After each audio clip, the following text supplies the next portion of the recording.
TikTok, time to rock. Good evening, I can't even do it. I'm looking at some of the comments. The comments pop up right when I click live, and I need to not look over at them because they can be distracting if I'm trying to start off a show. Oh, hey, here we go. Fareed responding live to your video, D Wood. That's good. I'm glad someone is. Yes, to which video? Um, Let's see. Fareed rap. Oh, I would guess it's the video from yesterday with Jai and Daughter of Christ, because we included a clip of him, and it's all about the Quran. Fareed responds. He called it free education. Free education for David Wood. Great, I love it. I love it when Fareed educates everyone, because you're right. He's responding to that, to your live stream with them. Yep, that's what he's doing. So yeah, guys, you can always, that's a good live stream to check out, and I encourage people to learn the material, at least some of it, at least the gist. And the gist is that the Hafs Quran, which is used by basically 95% of the Muslim world, because that was the version spread by the Ottoman Empire. It didn't become the dominant version because it was somehow the most reliable or the best attested, or scholars went through the evidence and showed that it was just the popular version of the Ottoman Empire, which was the last big caliphate. So that was the version that was spread by the Ottoman Empire. And then, so because of that, it spread to Egypt. And then when they wanted to come out with a standardized version in the 20th century, the 1924 Cairo edition was based on that, and so on. Anyway, these readings of the Quran are like hadiths in that you have to trace by an isnad chain, like who got this from who got it from who got it from, from so-and-so, all the way back to Muhammad and so on. And the list of names, the list of people, it's not a ton. It's a chain. It's a fairly short chain, but multiple people who were the transmitters of the Hafs version of the Quran are considered deceptive or bad at Arabic or thieves, all kinds of things, right? And when these guys transmit hadith, the hadith is rejected as weak because one of these guys' names is on it. And yet this is the guy who gave them the Quran. We won't trust these guys to transmit a story about Muhammad, but we'll trust them to transmit the entire Quran. Like, are you joking? It's just insane. That's what they do. That's what they do. That's what they do. Anyway, good stuff in there, and no wonder Fareed is scrambling to respond to it. These are some dark days for Dawah, AP. He's probably proving Islam true completely right now as we speak. I bet. And David has pointed out that this is a problem. Why? Because Jai and DOC, they say that these guys are unreliable. Now, that's true. They are completely unreliable.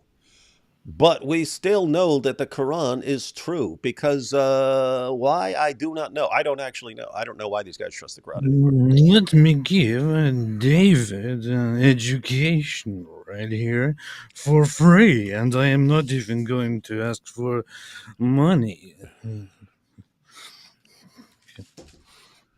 But if you've got some pounds, I got all the pounds. All right, guys. So as you can see from the title, we're going to look at a bit of Jordan Peterson's discussion with Cosmic Skeptic. I watched, I think, a little under half of it or so. But there's two clips that I wanted to focus on. So we're just going to watch two clips from that.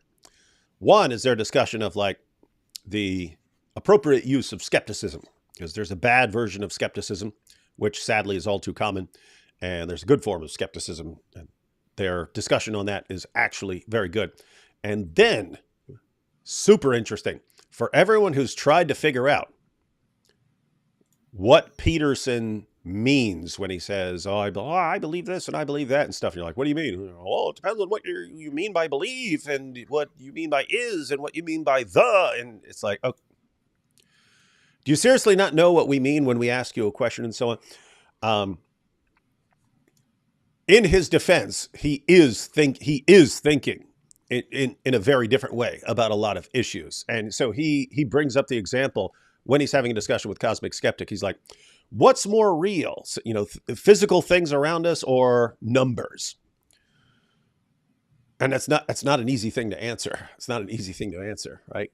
Because you could say, well, I mean, obviously these things around me, this cup is obviously real, and numbers in a sense, like, what is that? Some abstract thing? How can that, obviously the cup is more real. Whereas if you go to, like, Plato and so on, it's no, these are the things of this constantly changing world. This is going to be gone. The numbers last forever. So in a sense, the numbers are kind of more real. They're more lasting. They're unchanging and so on. So anyway, he's thinking about stuff like that when people are asking him questions, or he's having discussions on religious matters. And so it's kind of hard. If he's not thinking like you, then you're asking a question based on how you're thinking, and he's answering. And if he's thinking in a totally different way, he kind of can't answer in the way that you'd like. So this raises the issue. Like, it was the same thing with Ayaan Hirsi Ali. It's like, does she actually, when she's talking about her connection to the trans, what does she mean? Does she mean something? Does she mean what, like, a regular Christian means by that? Or does she mean something else? Is it psychological? Is it just pragmatic? What's she talking about? And then when she finally sat down with Richard Dawkins, and Dawkins like, at first I thought you were just being pragmatic, but now it sounds like you actually believe these things. And then she was saying, yeah, she was saying, I choose to believe these things. So, like Jesus, the Son of God, and virgin birth and things like that. She's saying, I choose to believe that these things are actually true. And Peterson is even more cryptic. He's even harder to figure out than that. But Cosmic did a bang up job of finally pinning him down. He kept asking more and more questions. Okay, look. If someone asks you this, and Peterson kind of would be Jordan Peterson, and you would listen, and he's kind of making sense, but he's still not really answering the question and so on. Finally, Cosmic actually pinned him down, got him to answer in a way that a person who isn't thinking in terms of, like, psychology and so on would understand. So that was cool. We're going to look at that, and then we're going to look at a video by Celeria here. Celeria. We said we'd watch it's kind of a long video, so depending on how, there's Celeria's here. We're going to watch some of Celeria's video, and then tell Celeria why all the videos we review are going to say why they're wrong and why they're terrible. Make them awesome. Yeah. We're also going to Shake It Off asked us to check out a video, and so we'll tell Shake It Off why everything he's saying is completely wrong. I don't really care about Taylor Swift very much, to be honest, but yeah, whatever. I've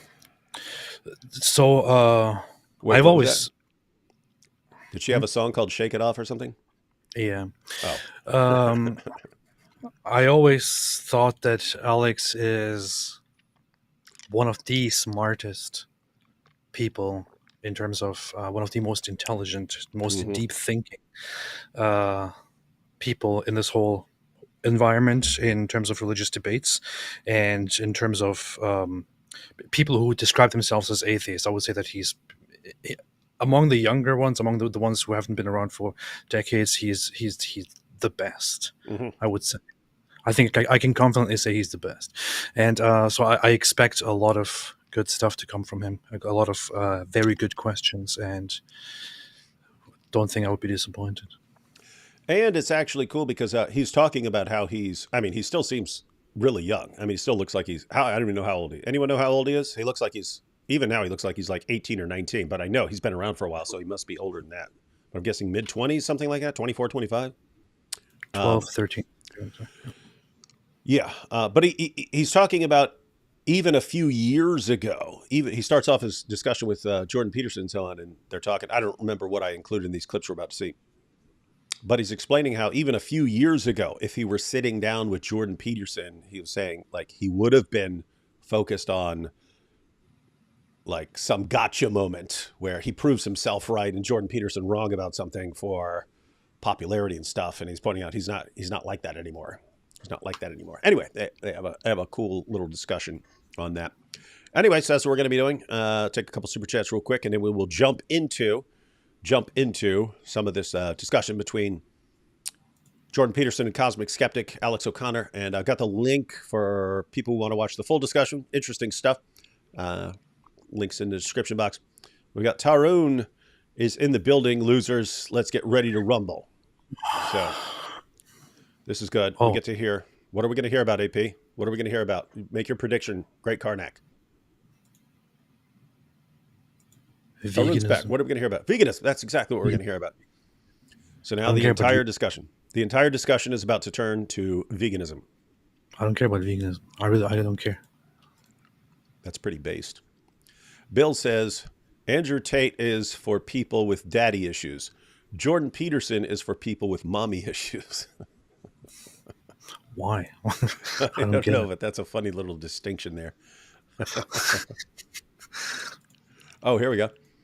Sheikh Mike Wingeling, and you know who Mike Wingeling is, whose side he's going to be on in any of this. Whoa, Farid is destroying you two right now. I'd never show my leather straps in public if I were you. Now you can show this as proof. You Ooh, humiliated them, Farid. We got the proof. you too.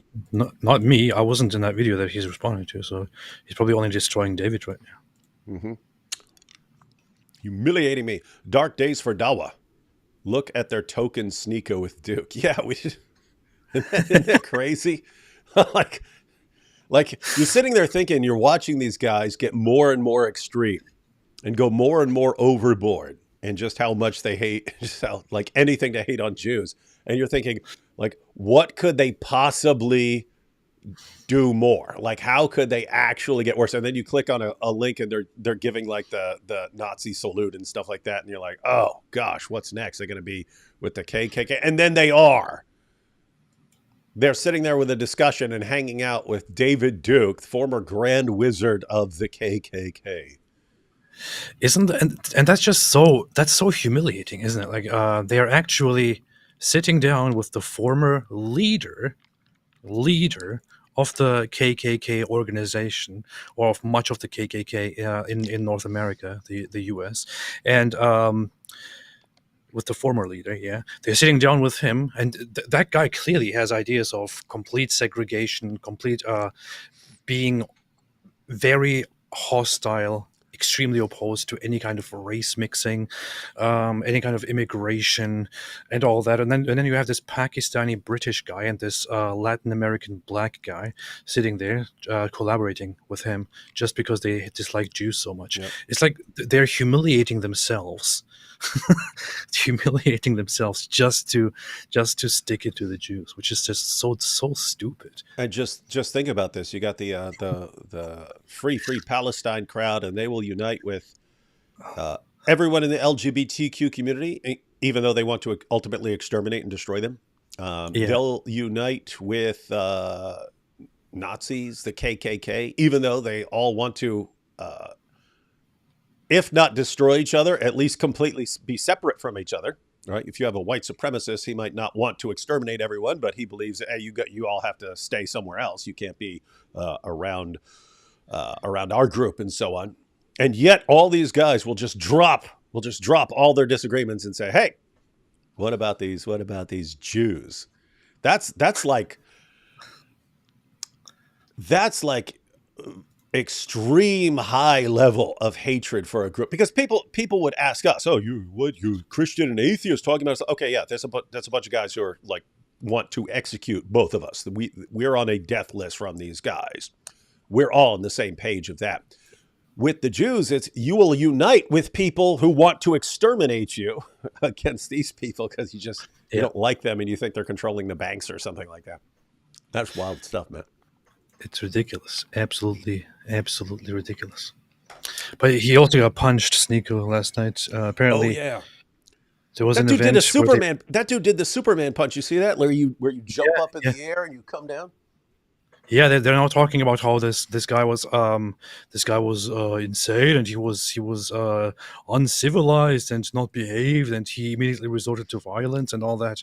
And also they're also getting immediately racist, by the way, about it, because the guy was black, the guard, the whatever security guy.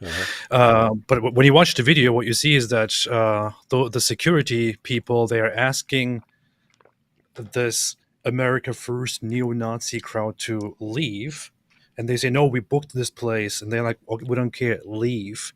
leave. So they are asked to leave. What they're supposed to do in that case is to just leave. Right, even if they have a right to stay there, even if they bought it, they're supposed to leave and can handle the rest then legally on a different level.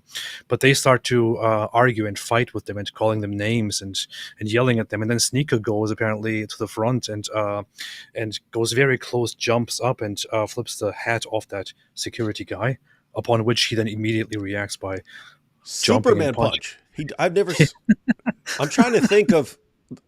I'm sure I've seen it before. I mean, I'm trying to think of like seeing someone use the actual Superman punch in like a bar fight or something like that. That's exactly what he did. His hat flew, and the guy like goes airborne, jumps up in the air, and comes down with this punch. And then you see the pictures later of Sneeko with his fronts all chipped up. Yeah, because you think you can just get into someone's private space and just I don't know, knock his head away and he'll just be there and just take it in this hostile environment. No, that's not how it works. Man. And the real question is, what the heck was Jake Shields doing? You've got a guy who in his prime was one of the best fighters in the world. What the heck is he doing while his boy Sneeko's getting his fronts knocked out? You see him on the video, he's just looking around like, huh? Is Sneeko gonna pay me? Will Sneeko pay me? Sneeko, if you give me enough money, I will jump in and defend you. Here's the thing though. If you're Sneeko and you're walking around with Jake Shields, you probably feel indestructible. You're like, all right, I've got an actual MMA champ right here with me. I'm good to go. I can go mouth off to this security guard. Oh my mouth! Oh my mouth! What happened? Jake, where were you? I was over here talking about Jews. I was over here tweeting about Jews. And it's kind of a nice day because everyone, all of Twitter is just making fun of all of them because of photos they took together and how ridiculous it is. Of course, I immediately joined in because it was so much fun because of these events and so on. Dry Bones here says Fuentes called that guard a boy. I don't know about that. Sounds like something he would do. People are saying play the video. I don't have the video. I don't have. I mean, I could get it and stuff like that, but maybe we'll do that on a different one because I'm sure there's going to be more discussion and so on as it goes. People are saying play the video. Well, you can't even really see it in the video. You see the dude jump up and do the. I mean, maybe there are other videos and stuff. The one I saw, you kind of see him. They're focusing on him, and then you see his hat fly off, and you can't even see. And then you see the guy jump up with his Superman punch, and then you've got the later pictures of Sneeko and so on, with his fronts all chipped up now. He intellectually punched him in the face. People are still pointing out that Fareed is responding. Hey guys, if he's still live, I don't know if he's still live. If he's still live, you can tell him for the 487th time. See what I did there? 487th. For the 487th time. If he disagrees, I don't know what he's saying over on his channel. I don't know what he's saying.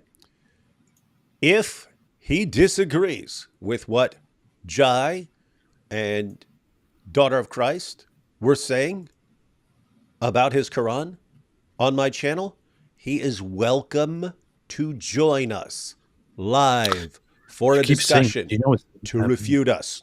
You know it's not going to happen. You keep saying that. Of course it's not going to happen. There's no need to say it. It's never going to happen anyway. You're right.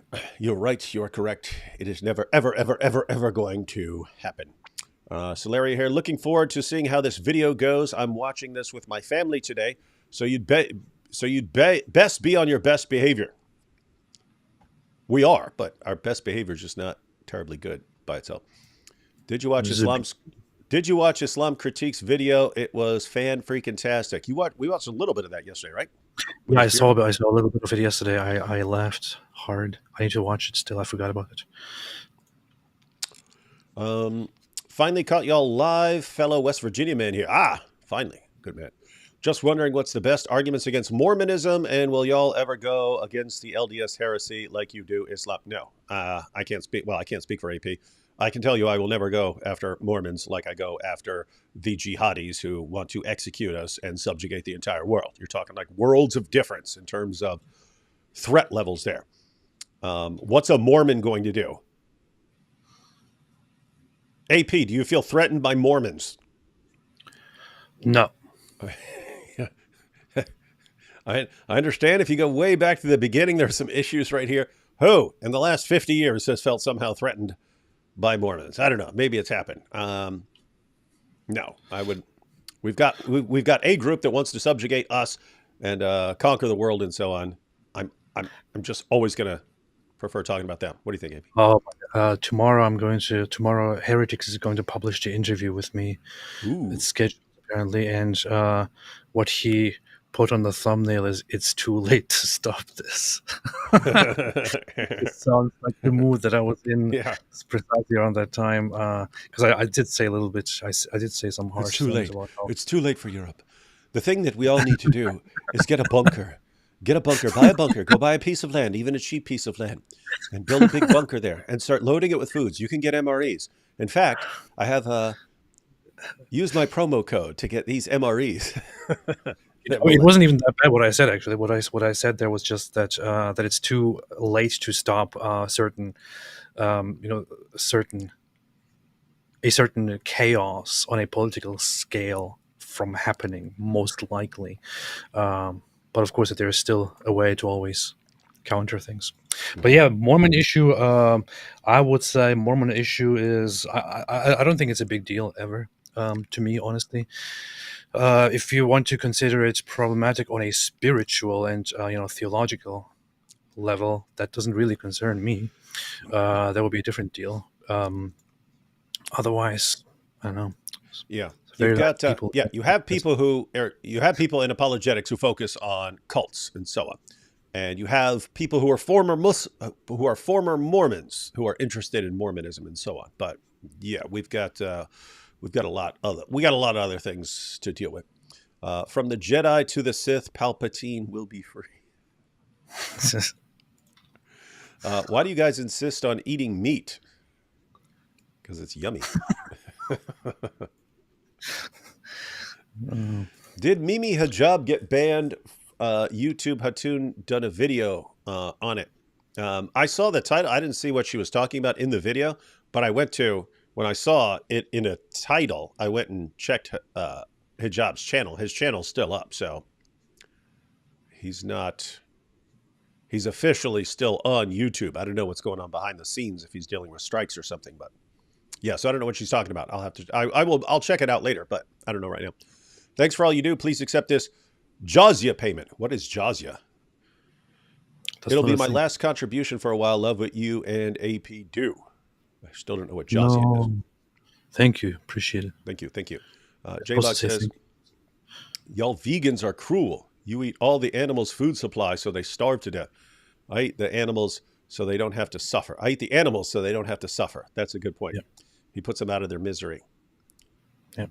Just think about a poor little tomato. That's what they do. What ain't never felt the touch of a ladybug on its red skin.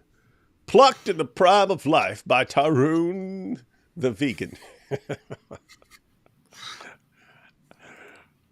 Let's see. A couple more here, and we'll jump into this video. Hey, why do we have a bunch of super chats here at the beginning? I might just jump into the video anyway. I'll take a couple more. Canned Ace is a walking Mott and Bailey fallacy. Her silly cup idea is stolen from the David Wood shop leftist tears tumbler. It's jihadi tears is what I have. D Wood shop leftist tears tumbler. Canned Ace is definitely not original. And before you say, no, it's Daily Wire. Yes, we know. It's an AP joke. He thinks it's funny. Nicholas Gabby. I think Ben Shapiro has a cup that says leftist tears. No, I know. And mine's a parody of that. When I made my jihadi tears mug, that I was parodying that. And Candace, of course, takes that idea and mocks them by putting woke right tears on it, which is just so stupid. and then also puts Christ as king on it, of course, which Mhm. totally is not politicized, not at Yeah. all. No. Yeah, because she was really chanting that really hard just based on her Christian faith before the Groypers started saying it. Oh no, it was when the Groypers started saying it that these guys started saying it. Yeah, yeah. Hey AP, how was church today? Oh, good. Yeah, yeah. Very good. There you have it, Ayatollah. Found a picture of idol of Allah with horns and a big erection. How could I send it to you guys? Send it on Twitter. Hey, look at this. RR. Rationality Rules and Myth Vision collabed against D Wood on Jesus Resurrection. Yeah. Oh, yeah, I People, saw yeah. a thumbnail of it. Yeah, I saw the thumbnail too. It's 5.5 hours. What? 5.5 hours. It reminds me of the Dawa guys where every time you respond to them, they try to do something like longer and longer to just eventually wear you down. You're like, I'm not responding to this. I'm not watching 5.5 hours. I have to say, by that collaboration, AP, Derek lost the cool points that he had with me. Because I had a conversation with him. I was like, oh, this is a cool guy. I already had an issue in that he's like some version of mythicist. And like, in my mind, they're kind of in the same ballpark with like Holocaust deniers and flat earthers. Matter of fact, I heard that from a historian when I was asking about people who say that Jesus never existed. Because you seem like the Bart Ehrman clips. He's like, I understand when that gets brought up to Bart Ehrman. He's like, I understand it's popular at your level, at the scholarly level that I interact with. No one thinks that. It's not a position here. And so when I hear like someone say Jesus myther, Jesus never existed, and so on, like in my head, yeah, it was a historian who said when I asked him about Jesus mythers, he goes, to us they're like Holocaust deniers. Mhm. And so that's what I think. And so you're already like a fringe weird group when I hear you're a Jesus myther. When you team up with Rationality Rules, who I've seen one video from, and it was one of the most deceptive. I mean, it was like Dawa level deceptive video. Not interested. Definitely not in a 5.5 hour video. But yeah, Derek, you lost some cool points on that one. You didn't have a lot to begin with, but you lost them.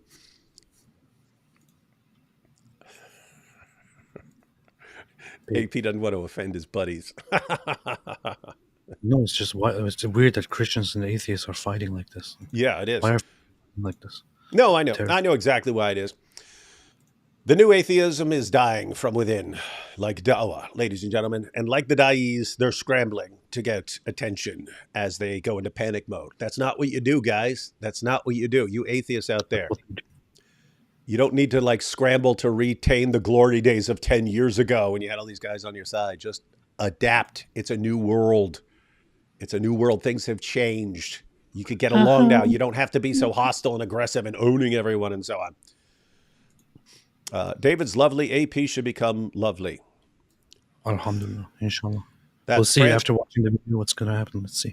Yeah, this is Francis. He's a former Muslim in the UK, holding things down at Speaker's Corner. I'll be posting a video with him.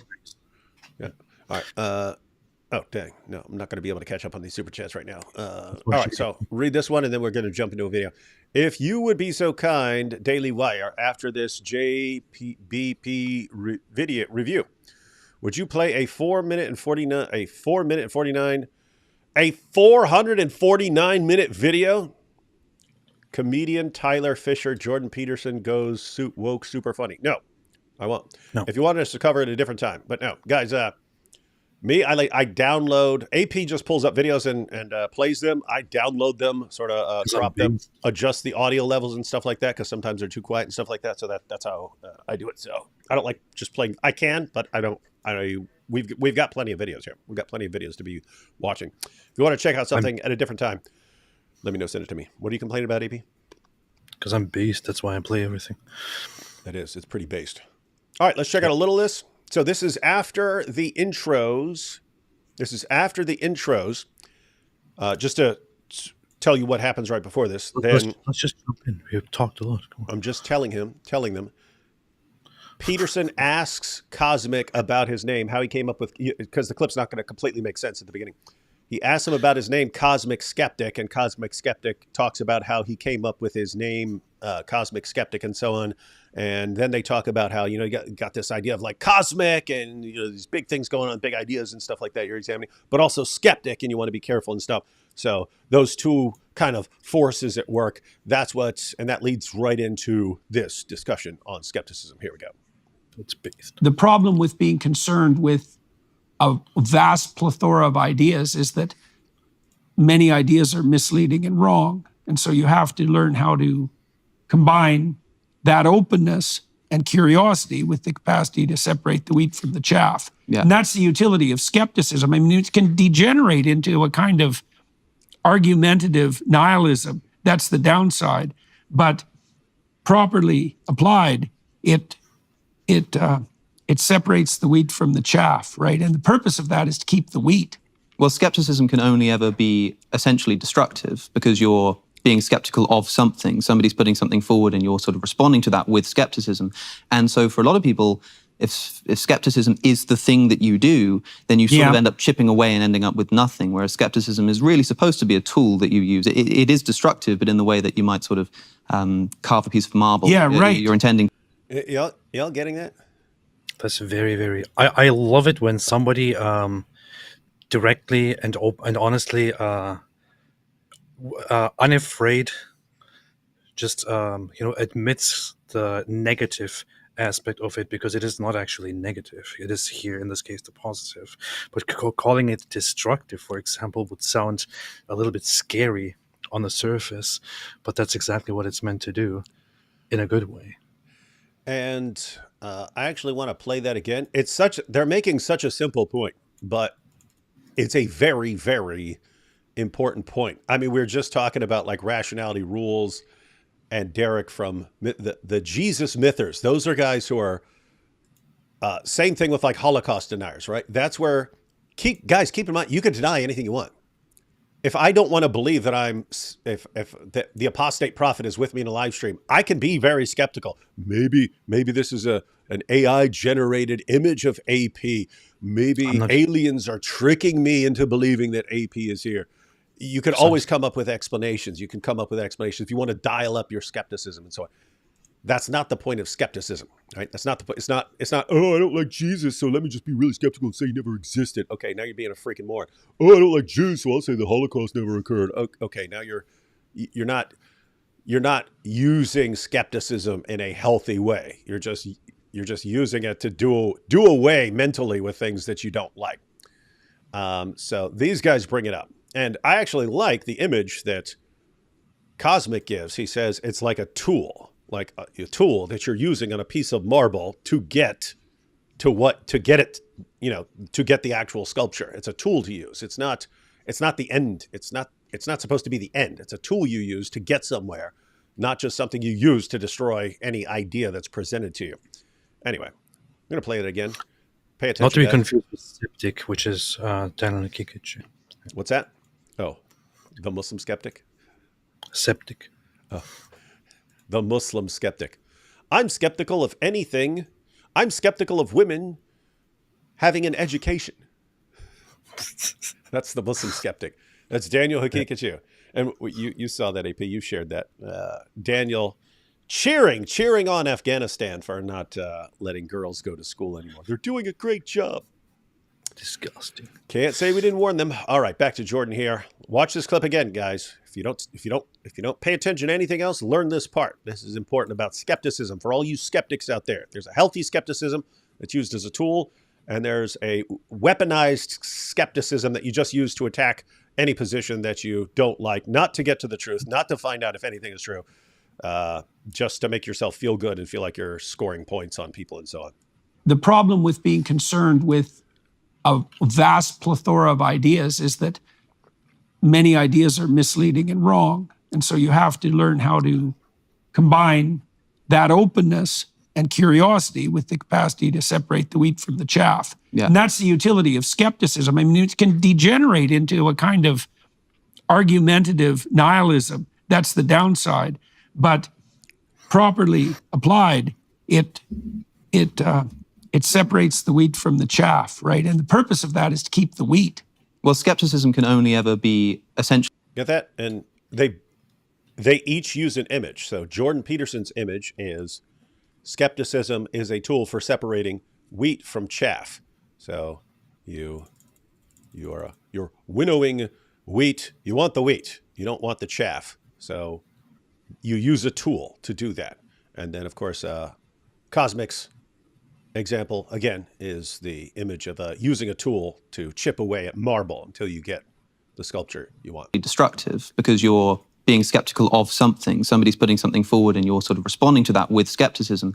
And so for a lot of people, if skepticism is the thing that you do, then you sort of end up chipping away and ending up with nothing, whereas skepticism is really supposed to be a tool that you use. It is destructive, but in the way that you might sort of carve a piece of marble. Yeah, right. You're intending to get a statue out of it at the end. Good, isn't it? A chisel is destructive, but it's for a good purpose. If you're just using skepticism just to be destructive, period, as an end in itself, then you suck, basically. Yes, well, that's the thing to always keep in mind is skepticism in the service of something. Exactly, yeah, it's a tool. It's a methodological tool. It's not a world. You mentioned too, and so I'm interested in your progression in your thinking in relationship to that, because you mentioned just before we actually went on air that had you come to see me a couple of years ago, you might have been more inclined to, I'm putting words in your mouth to some degree, so correct me if I'm wrong, to strive for a victory or to make your point, something like that. And you alluded to the fact that your thinking around that has changed to some degree. I suspect that's probably a consequence of experience. So what's changed? In part, it might have something to do with becoming a podcaster and speaking weekly to people. And you can't keep up that energy. Or you can, but it becomes totally unwatchable. And nobody wants to engage in that all the time. I think there are times when it's worth doing. What are you grinning at? You reading a comment? Or are you thinking about what they're saying? What he's saying, yeah. It's good. I also like the example, the person, they eventually mention a person who's good at interviewing because he will stand his ground on points, but he's clearly trying to learn from the other person and so on. And perfect example. Yeah. But even Cosmic's point right there that you can be in a bubble. You can be in a kind of a bubble. And anytime you're talking to someone else, you start blasting away. And he's pointing out that would get very old in podcasts. If you're having discussions, you just, I'm trying to own the other person and humiliate the other person and score points on the other person and so on. And so anyway, he says he's changed over time. Let me back up a little bit. Faster and speaking weekly to people. And you can't keep up that energy. Or you can, but it becomes totally unwatchable, and nobody wants to engage in that all the time. I think there are times when it's worth doing, and to be clear, I still like to disagree and do so essentially unapologetically and bluntly, and that can still come across as quite rude. But I think that the way that I would think about a conversation is that, well, what are we about to do here? A debate. We're about to debate an issue, and I'm going to try to win, and that's. And not even, I mean, maybe there's sort of an element of pride in there. You want to win for that sake. But also you really think, well, I want to win because I think I'm right about this. And if I don't, then, I must have just not expressed myself properly. I think what I probably meant when I was saying that is that I would have had more of that cap on than now after having so many conversations with so many people and realizing that not only is it more constructive for myself, I've learned a lot more. And now I'm here like, hey, I might learn something today. That would be great. Got that. So that's very nice. Yeah, it is. He's saying years ago he'd have been looking for, score some points on Jordan Peterson if they were having a discussion like this. Score some points, show that he's right about something, show that Peterson is wrong about something. And now when he sits down with someone, hey, I can actually learn here. And that's I mean, think about that. If you were sitting, even if you disagree with Jordan Peterson on a bunch of things, could you learn stuff from Jordan Peterson? Absolutely. If you disagreed with Cosmic on almost all of his worldview, could you still learn stuff from Cosmic Skeptic in a conversation? Of course you could.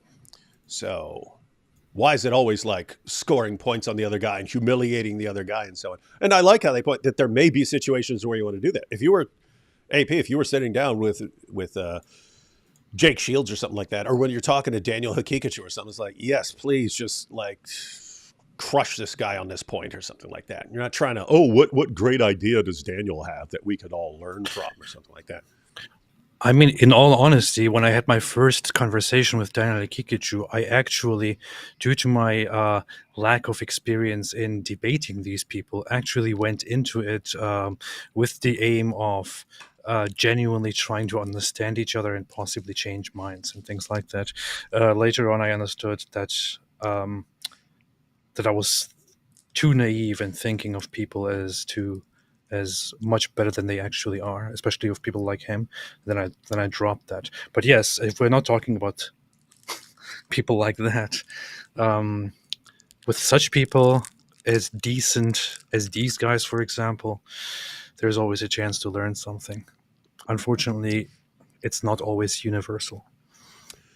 Yeah, and that is interesting. And it's Cosmic Skeptic, so I don't know what he classifies himself now as, atheist, agnostic, whatever.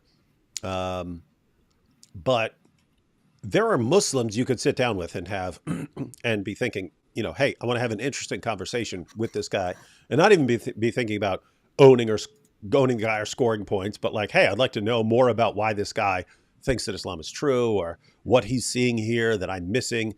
You could have discussions like that, but with the Dawa crowd, it's just no.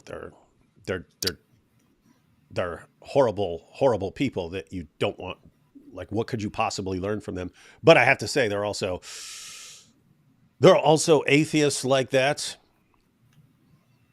Rationality rules.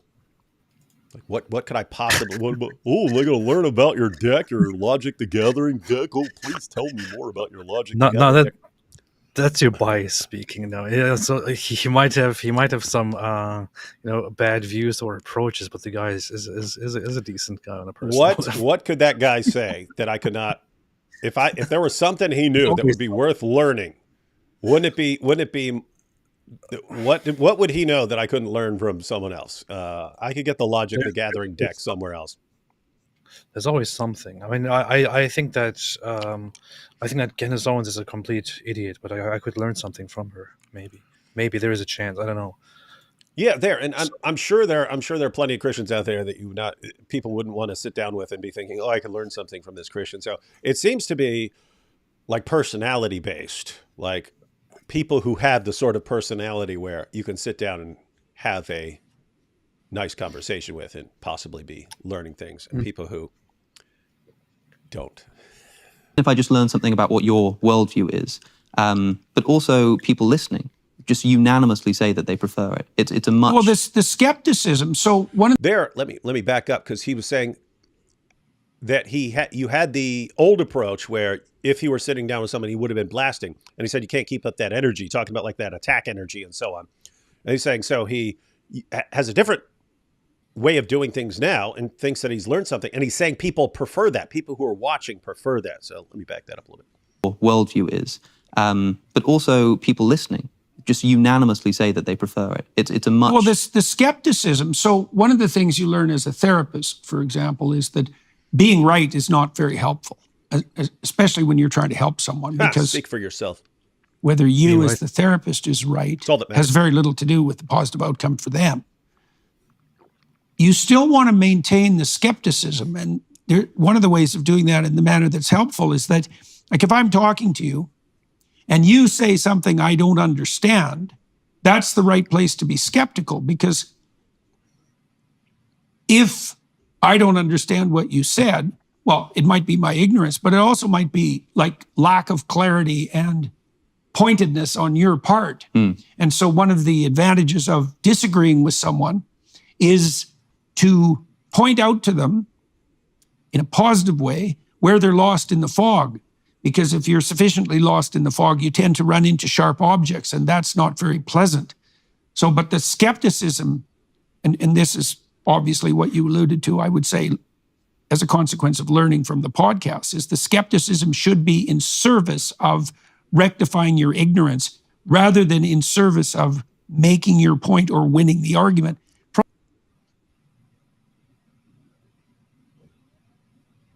Skepticism should be in the service of doing away with your ignorance. So learning things. but not gullibly accepting bad things. Not in the service of owning your opponents. I'm trying to think about what his example of. So use the example, he's a therapist and he's saying being right isn't helpful to the other person. And I'm guessing like if the other person's going through problems and you know you're right about something, how's that helping that other person with his problems or something like that?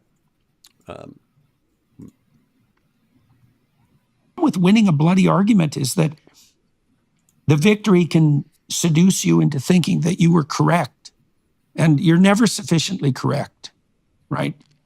Yes. And so I don't like debates fundamentally. I've never really enjoyed them. I probably, when I was really young, Yeah. before I stopped doing this when I was about 23, I would take a certain amount of. What's up? For the longest time, when I started talking about Islam in public, I thought I'm not interested at all in debates. I think they're completely pointless. At some point, I guess the hostilities by the Muslims pushed me to such a state where I started thinking, oh, you know what? I want to have debates. Yeah, okay, let's have debates. Let's have debates. Let's just destroy. Let's just do that whole thing. But to this day, although I've had so many debates and I'm still in discussions for further debates, I'm still kind of disgusted by debates. And so when he's saying this, it just reminds me of how I actually fundamentally, deep inside, think, even when I have debates with people, and even if they go very well, I still feel kind of disgusted by them, and I feel like I did a dirty thing by having a debate with somebody, because it's almost every single debate that is out there, that we have, that others have. The primary purpose to so many people who are watching it is not to figure out which side is actually correct. The purpose is to confirm the ideas that you already hold, and to put a contestant forth, like it's an arena, to crush the other side and prove to them why your side is actually right. And I want to think often that is not my goal, but once you start debating, you easily fall into that very, very same mentality. I don't know if you agree with that. Yeah, so you could have a healthy debate, right? You could have a healthy debate among people who respect each other and who disagree. And the idea, even if you're debating and you have your position, you're completely convinced that your own position is right, the goal can be to inform the audience, right? And you could be thinking, okay, this is a good, healthy thing because now they get to hear my perspective and they get to hear my opponent's perspective. And then everyone in the audience is better informed. And this will help them all come to more reliable conclusions and so on. So you can have that. But the way what it eventually turns into is one side trying to own the other and to show and to even humiliate the other and just like confirm their position and so on. Like that, and the Dawa guys, it gets to the point where it's not clear that their goal is in any way to present a coherent case or to present accurate responses. It's just to sound good. And once you're dealing with people, once you're on stage with people who are just trying to sound good and using like manipulation tactics and so on to convince the audience, then what do? It's almost like you have to do the same thing back, right? You have to start pulling the same stunts. In other words, you have to start dialing up your drama and everything else. You have to start dialing up your antics and looking for sick burns and stuff like that. These they call them zingers in debate. A zinger sticks in an opponent's mind. Even if people weren't paying attention to any actual argument in the debate, they walk out, oh, he burned him up when he said that. And yeah, so what's the real? I don't know. Seems like you could actually learn more from just a general discussion, but yeah, it becomes theatrics. It becomes theatrics at a point. Yeah. Someone asked here. We see the Dawa guys are doing it, but we are basically indulging them and also doing it. Yeah, you have to do it. Yeah. So, matter of fact, as an example, when I was just at Speaker's Corner recently, and Siraj comes up, and then he has a debate with God Logic. And when I listen to Siraj, I'm like, this guy didn't respond to anything God Logic said. It's not even clear that he's listening to what God Logic says. And then whatever God Logic says, Siraj just goes on saying whatever stupid idea is in his head. And so I'm not interested. I tell him to go away. He doesn't go away. So I start yelling things about Muhammad. Now think, I'm not trying to convey a case in that situation. I'm not trying to convey information. That's all information people can get from anywhere. I'm not adding information to the discussion.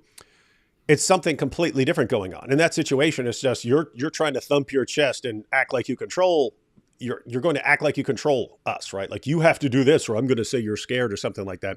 Okay, well I'm going to shout you down then. So you're going to lose. You're going to lose. So at that point, it's just like it's a show. Who's going to win? Who's going to win the show? In that situation, okay, I'm going to win. I'm just going to go ahead and win this one. But it's not like it's not like this great learning experience for anyone. But the thing is, it's okay. Your guy put us in that situation where you're thumping your chest and we strong. And so, okay, now we have to say we're strong. We're strong. We're strong too. We're not weak. And so, yeah, lots of stuff is just reacting to how other people do things. That's what they do. Question here. What can you learn from Mike Winger? All kinds of things. Mainly how not to do things. You can learn how not to do things from Mike Winger. So watch Mike Winger. If you want to learn how to do things, watch Mike Winger. Do the opposite. But if you were interested in Star Trek, for example, you could learn something from him, right? That's true. If you're wondering, like, Ooh, what's the coolest Star Trek episode, and what are the best Star Trek episodes? And you can learn. Learn from. See, there's something. Yeah. See, you can learn from all kinds of people. All right. So a few more seconds on this clip. I probably, when I was really young, Yeah. Before I stopped doing this when I was about 23, I would take a certain amount of pleasure in being able to obtain intellectual victory. It was also a way I defended myself when I was young, and it was effective. But it's not the optimal way to conduct conversation. This is one of the reasons why people like Rogan are so successful, because Joe will push his point, but he always does it in the service of learning. Yes. He doesn't do it in the service of victory. Yeah. I think you've probably put your finger on it there. And that I thought was a perfect example. Joe Rogan. Joe Rogan will he'll just say, hey, he'll just say that someone is wrong about something. He'll say that something is complete BS. Seen him do that multiple times. But it doesn't matter. You could be a scientist, a philosopher, some just regular guy. You could be an atheist, a Christian, whoever. He will sit there and listen to you. And if you have a point, you have a point. He will listen to it. He will listen to it. But Christo here, yes, made a good point. Something else you can learn from Mike Winger: how to be a nerd. Oh, nice.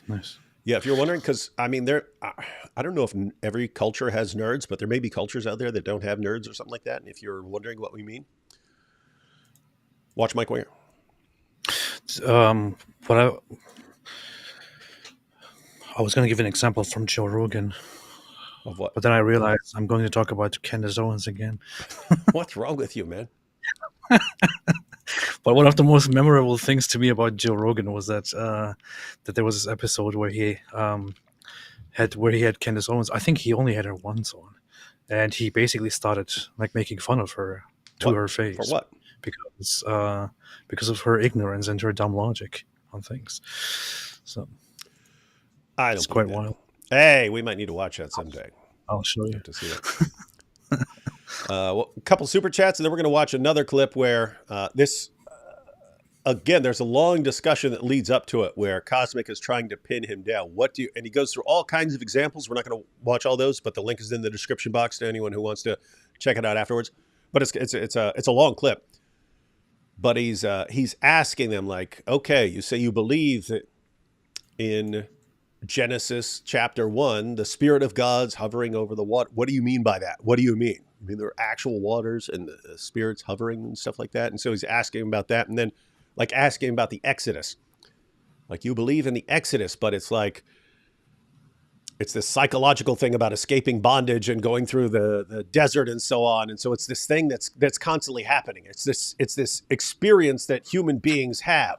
Do you actually believe that people came out of Egypt? If you went back in time, were there people actually going out of Egypt and crossing the Red Sea? So he's trying to pin him down, and eventually he does it on the resurrection of Jesus. He gets him to respond. So we'll check that out in a second. Take a couple super chats real quick. Inshallah, I become Mad as foretold in the prophecy of apostate prophet. Peace be upon him. Alhamdulillah. Alhamdulillah. Yeah. You heard it here, folks. Mumu says, Muslims immigrant from hellhole. New Muslim from Haiti, Philippines joins KKK member.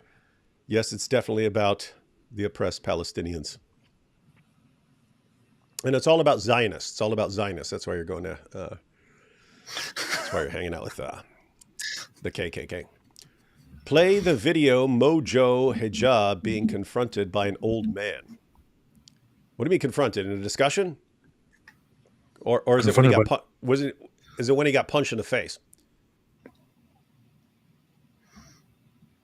Because there was that time some guy who was like 105 years old punched Hijab, and Hijab was all discombobulated and like couldn't walk straight. And then Hijab has to try and save face, and he posts this video afterwards, and he's like, so I put my arms up like this and I'm all bent over because I went into a defensive pose. It's a defensive pose. I'm like, on what planet is that a defensive pose? Like looking like you're ready to, hobbling around, looking like you're ready to fall over with your arms up in the air to block any further punches from this 105-year-old guy.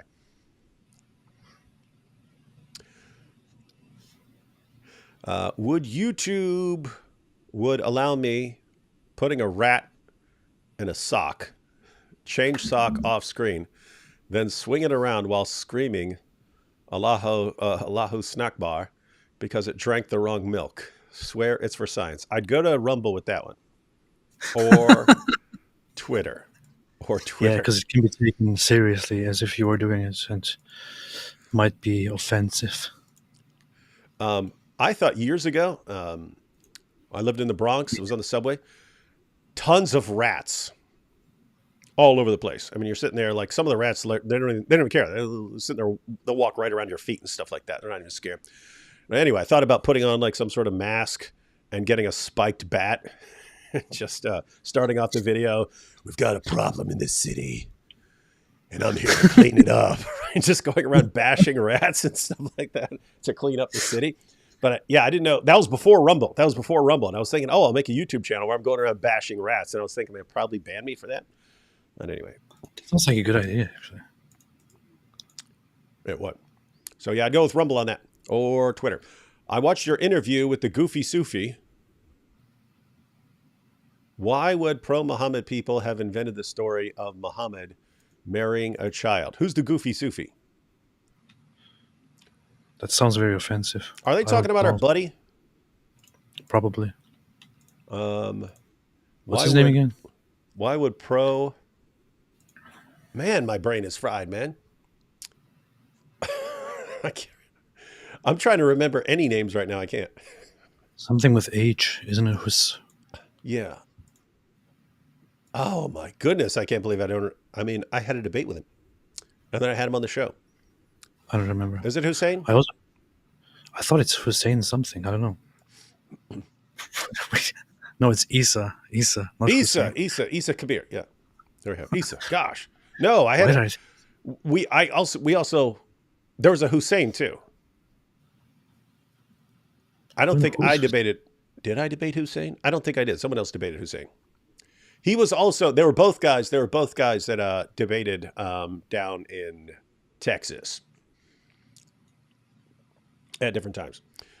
Anyway, why would pro-Muhammad people have invented the story of Muhammad marrying a child? A theory, and this is among people who believe that the story was fabricated at some point in the Sunni sources. the theory, because keep in mind, you don't know. You just know this story pops up at some point and then becomes really popular. The theory is that and I don't think this is an especially good theory, so I wouldn't, this doesn't seem entirely, it doesn't seem persuasive at all to me. But the theory is that the Abu Bakr line wants to consolidate more and more respect around themselves. So they want to establish Aisha as Muhammad's favorite wife and show that she's somehow different from his other wives, and she held a special place, so that the family line holds more of a special place. And so Abu Bakr ends up being his best buddy and stuff. But then they make Aisha super young so that they have an airtight case that she's a virgin.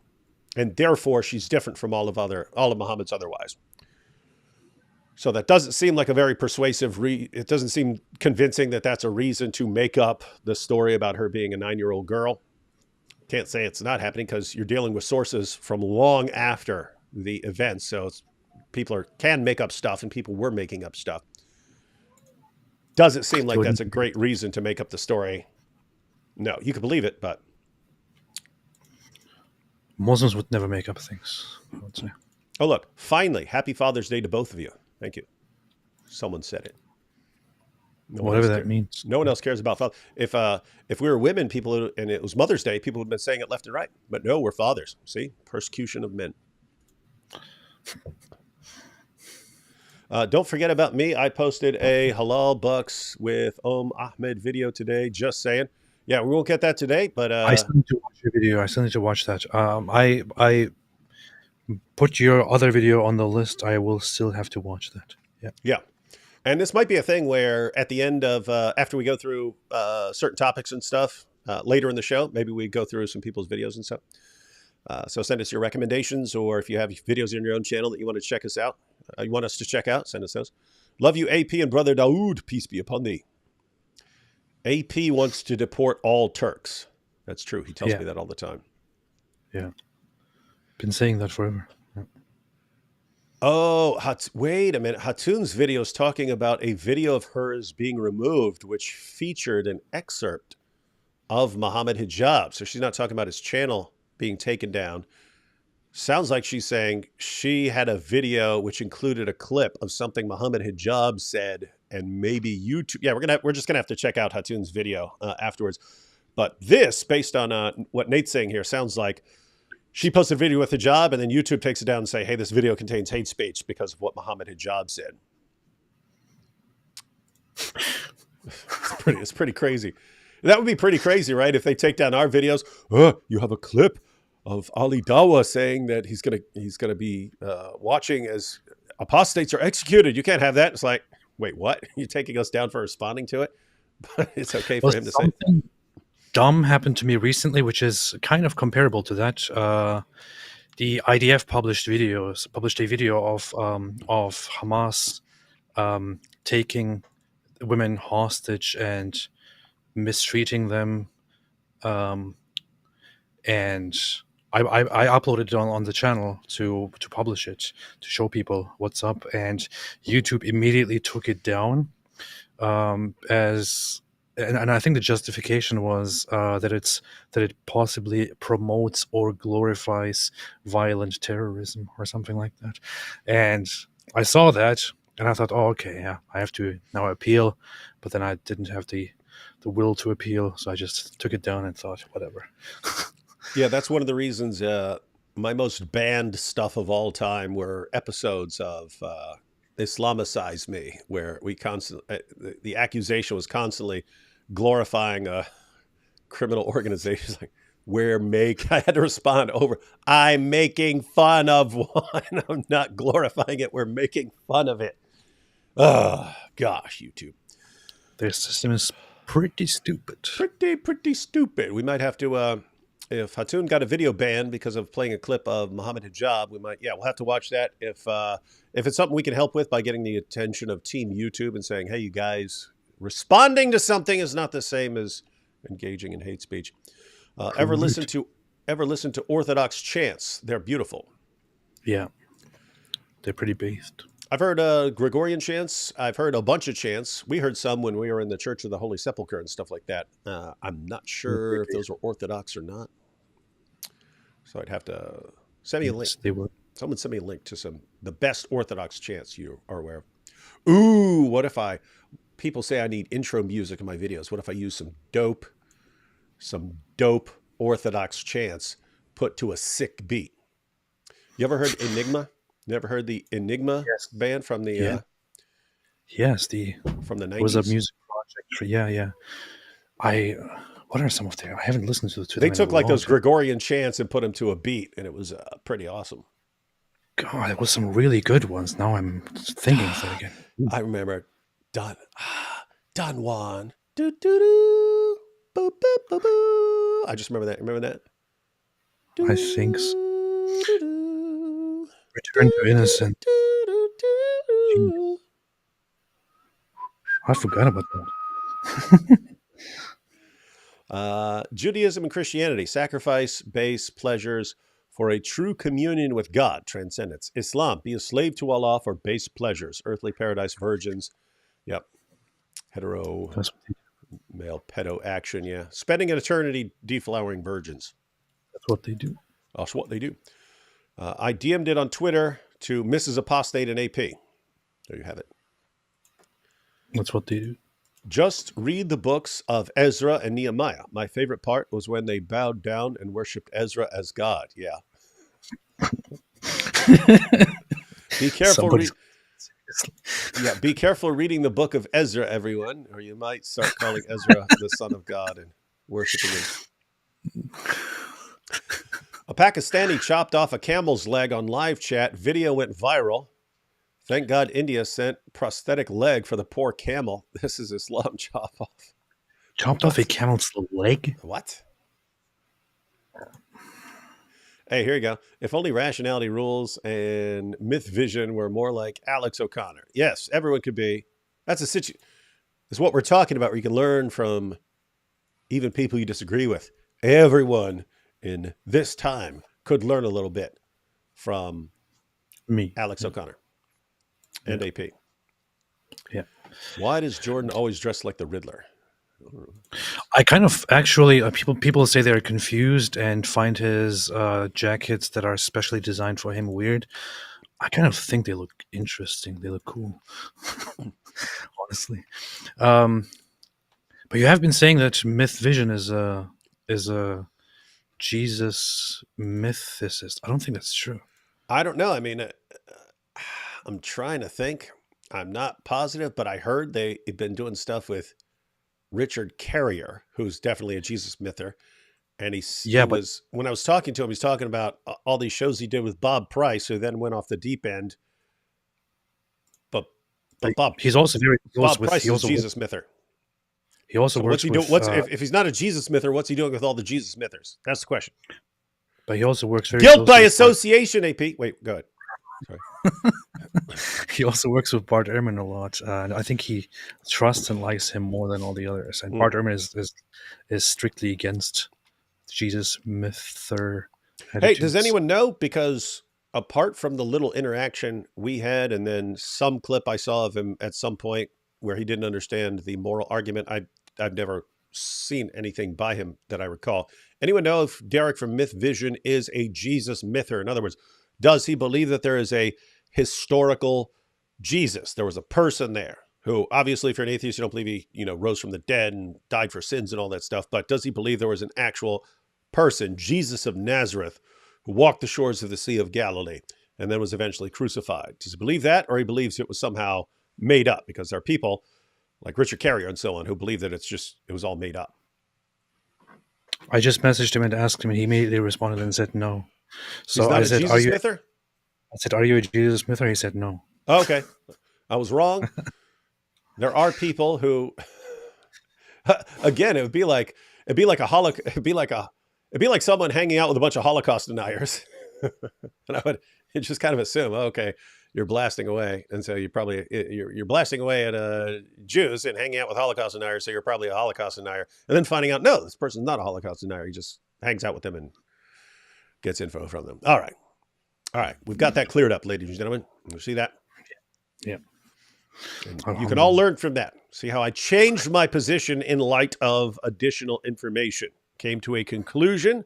He's hanging out with Jesus mythers. His channel's Myth Vision. Sounds like a Jesus myther. Wrong. AP asked the question. No, I'm not a Jesus myther. All right. Then you modify your position. That's how it works.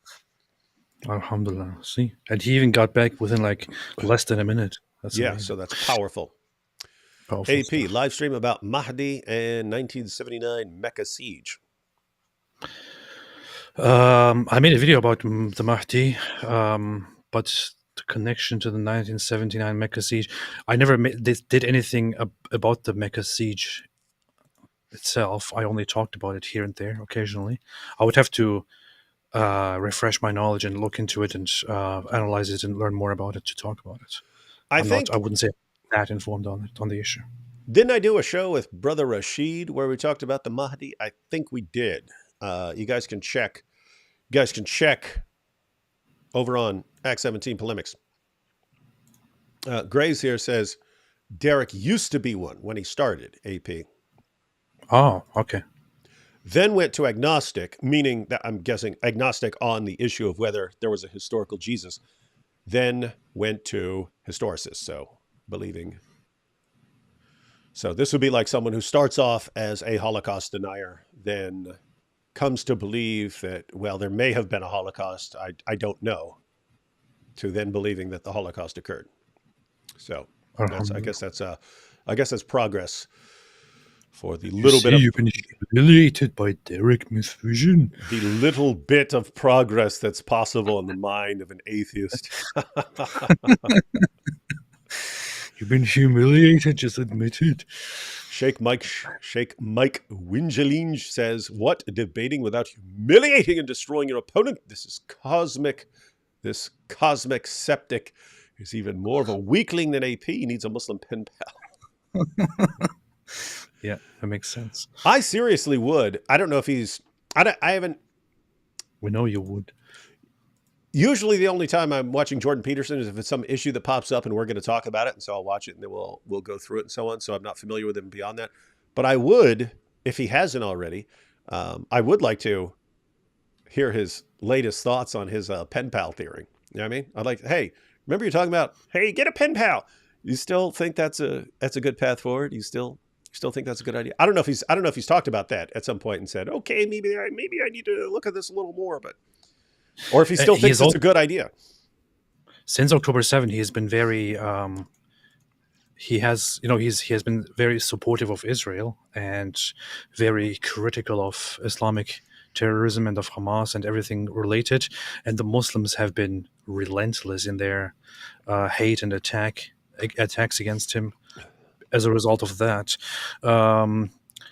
even today, he shared some news where there was an analysis of a report by the independent organization for food something, who analyzed if there is a famine in Gaza. They concluded that there is no famine in Gaza. he posted about it. I've seen like 1,000 tweets saying there's starvation, mass starvation in Gaza. So who am I supposed to believe? A bunch of tweets or AP citing some mystery organization? The IPC Info International, that they that are responsible for analyzing food quality and availability, concluded that there is no famine, but that there are possibilities of causing a famine if proper care is not taken, which of course debunks half a year of people are starving, there's starvation in Gaza, which is why they're of course now shifting the narrative and saying again it's on the brink of a famine. But he pointed it out and posted directly the report and said, so there is no famine. That was a lie. What else is a lie? And he's being brutally attacked by Islamists again as we speak. How are you not defending him, man? Well. He dug his own thing.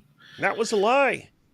You know that if you'd have listened to me and had a pen pal from Gaza, they'd have told you there's food here. My pen pal always tells me about all the food he's eating in Gaza. Malarkey says, contemplation revealed to me that religion is ultimately a question of human psychology. My question is, why isn't it understood that way? Yes. Why doesn't everyone conclude the exact same thing that I conclude? I've concluded this based on contemplation, and I've concluded that it's ultimately just a question of human psychology. And why doesn't everyone think that way? I don't know. Maybe other people have different information to go on, have looked at it from different angles and come to different conclusions. You're seriously asking why everyone doesn't agree with you? Seriously, Malarkey? I mean, it's in your name, Malarkey. Seriously, why doesn't everyone agree with me? Come on. Narcissistic personality disorder is real. No, it's like one of the things I see over and over again, just people posting, here's what I've concluded. How come everyone doesn't conclude the same thing? Because other people think differently and everyone else is in a different position and they have different information to go on and so on. It's always weird. People are confused by everyone not agreeing with them. You're speaking of learning from different people. I learned from Cosmic Larkin. Skeptic. What? Cosmic Skeptic here, Alex, is I must say, I would say, well, since I am one of the most intelligent humans alive, and worldwide on the internet as well, it's very hard for me to learn anything new from anyone that is also alive like me and that is also a human. However, Alex O'Connor, I did learn things from that guy, and he actually deeply made me think about things like whether there is free will, and the whole discussion on how the brain impacts the whole question of free will, and things like that. So very, very insightful guy, very much that he can contribute in terms of learning. I think we should listen to. Wasn't he a vegan or a vegetarian at some point? He was, and then he admitted that he was wrong, or that he no, he tried going vegan.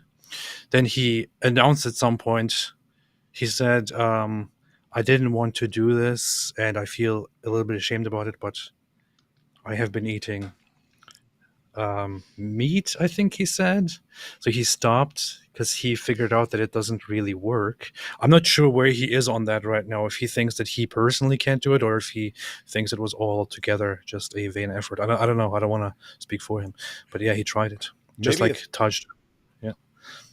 Maybe that's why he still looks like a kid. He spent a while as a vegetarian. Yeah, yeah. And he didn't develop. He didn't develop normally. Like his bones didn't grow. Yes. Because he didn't have enough animal blood in him. Yeah, yeah. This is why I eat human, for example. Like this is always the best solution. Okay, we'll take these two because they're both related to this topic, and then we're going to watch this next clip. Cosmic, finally, and I've been waiting for someone to do it, right? You got to pin them down. Like, what do you actually believe? And guess what? If you disagree with me, you disagree with me. But it's kind of like I want to know. And if I don't understand what a person actually thinks, I kind of want to. If it's a person I'm interested in, I'm listening to this person on all kinds of topics. It's kind of, and he's saying stuff about topics and saying he believes in him, but it's not clear what he means by that. I kind of want someone to clarify that. And Cosmic's What the do you first person mean I've seen. by mean? Yeah, what do you mean by mean?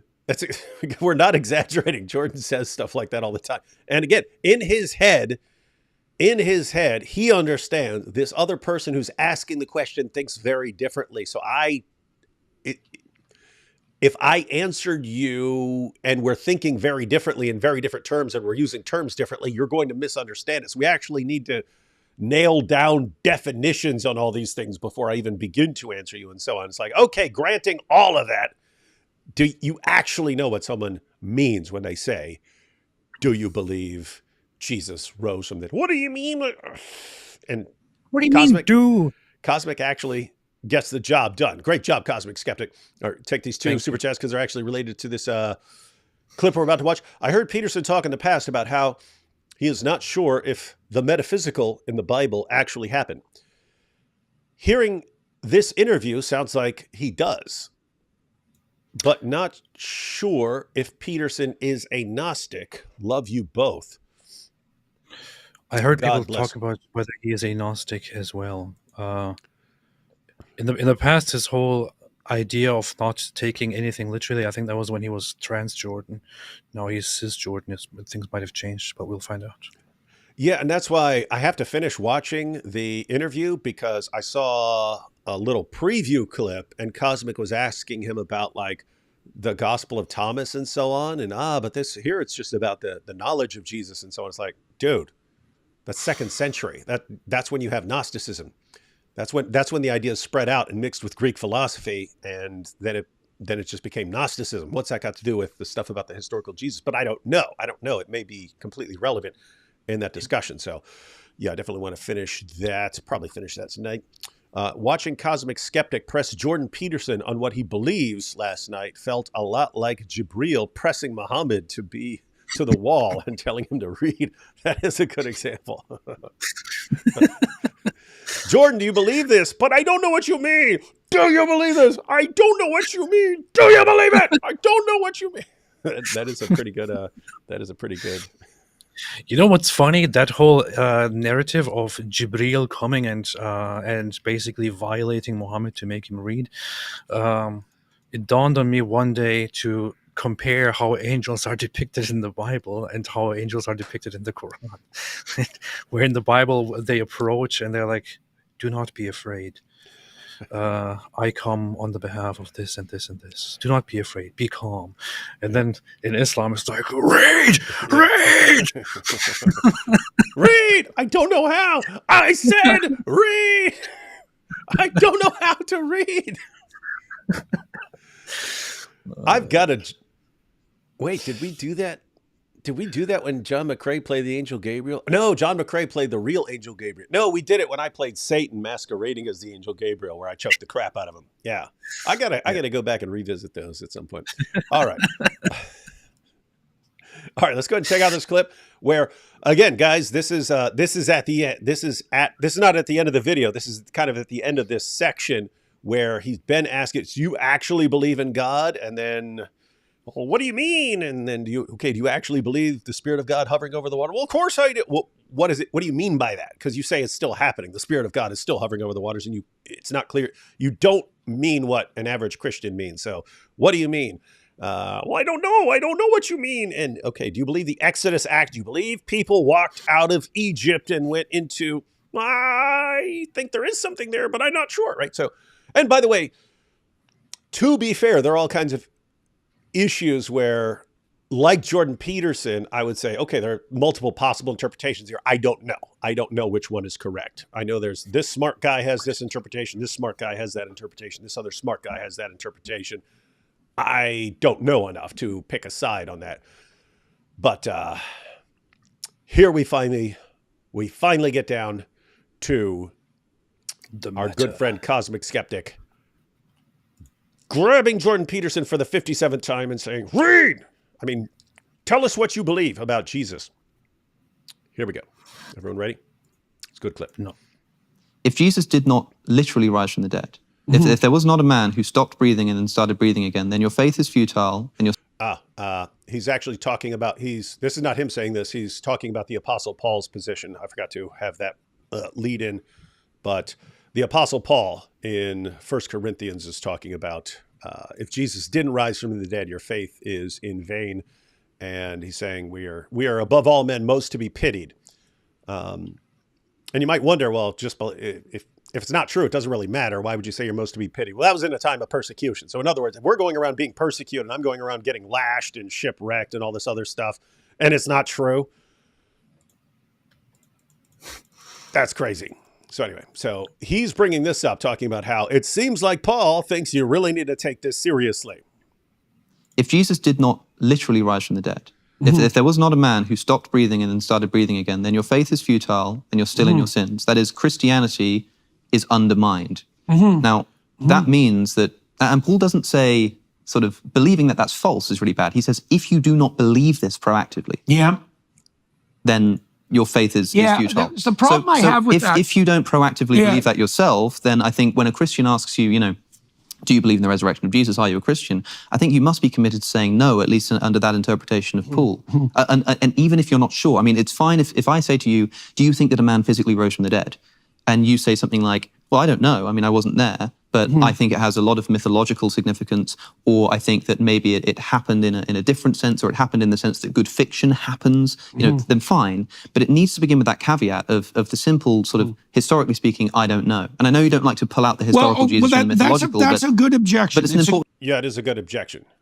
You guys getting that? So you can ask Jordan Peterson all kinds of issues. And he's right in the sense of, because they're talking about like stories like Hamlet. Like, is Hamlet true? Well, kind of, I mean, it depends on what you mean by true, right? And it's not just, it's a story that actually exists or something. That's not what they're talking about. Jordan Peterson's like, okay, it's a story that has encapsulated lots of human experience, and lots of people have been in those experiences. So it's true in that sense and so on. So you could say that things are true or false in various ways and so on. And Cosmic is pinning him down. It's interesting the way he does it here. He brings up the Apostle Paul. The Apostle Paul is saying it really, really matters whether Jesus actually rose from the dead. So you could say, hey, I believe in its significance, or I believe in its psychological significance, or I believe in the impact that it has, or something along those lines. You could say you believe in it in a bunch of different ways. But if you don't believe that Jesus actually physically rose from the dead, you should kind of be upfront about that. If you're talking to Christians, they're like, do you believe Jesus rose from the dead? And you want to say, oh, I believe it in all these other ways, but you don't believe it in the way that they're actually asking you about. Why wouldn't you just say, well, I don't, or I'm not sure. I don't know.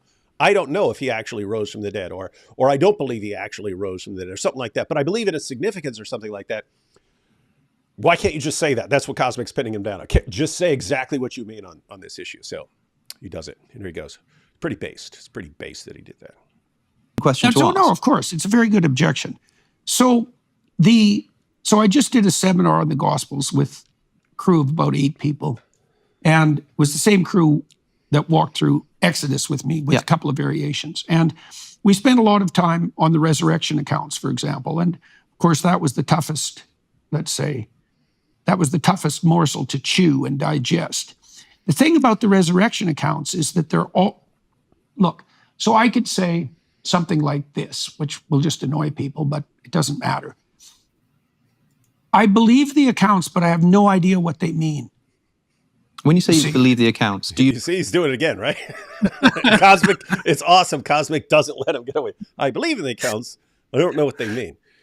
And again, I could be somewhat sympathetic to that in the sense that there are all sorts of situations where I would say, okay, I believe in this passage. There are multiple interpretations of it and stuff. I don't know exactly what it means. I believe in it. I believe in the thing, but I don't know exactly what it means. It's not exactly what Jordan is going after here, but Cosmic pins him down. When you say you believe the accounts, do you mean, and I hate to be sort of pedantic here, it seems pedantic, but do you mean you believe that these are things that happened such that that's a strange I know you don't state. like that. Let me put it this way. If I went back in time with a Panasonic video camera and put that camera in front of the tomb of Joseph of Arimathea, would the little LCD screen show a man walk out of that tomb? Good one. Fantastic. Pause. Fantastic. This is how you stop the person from being so vague about it. This is precisely how you solve the problem. This is fantastic. Great approach. Yeah. Awesome stuff. So, notice you could be, as people are pointing out, you could be a cultural Christian and think there's great significance or that it's impacted you. You could be you could consider yourself a Christian without, I don't know if he actually rose from the dead or something like that, but it's a great message or something like that, or it's great symbolism and stuff about, dying to the old and rising and stuff like that. You can say, do you actually believe that a guy walked out of the tomb? And so I like the way if you went back in time with a camera, you stick a camera right in front of that tomb. Jesus was just crucified. You put a camera right there. Are you going to see a guy walk out of the tomb? Is that what's going to happen? I would suspect yes. There you have it. What? Whoa. Finally. That's the clearest statement on this issue that I've ever heard from Jordan Peterson. Wait for it. There's a few more seconds, AP. Oh, come on. There's a few Come more on, seconds. Don't Watch ruin him. it. I didn't ruin it. He ruined it. I guess you could say I ruined it by keeping what comes right after. But here we go. Watch. So that to me seems like a belief in the historical event of the resurrection, or at least of Jesus leaving the tomb, which means that when somebody says, do you believe that Jesus rose from the dead? It doesn't seem clear to me why you're not able to just say, it would seem to me yes. Because I have no idea what that means. And What? Just leave it at yes, Jordan.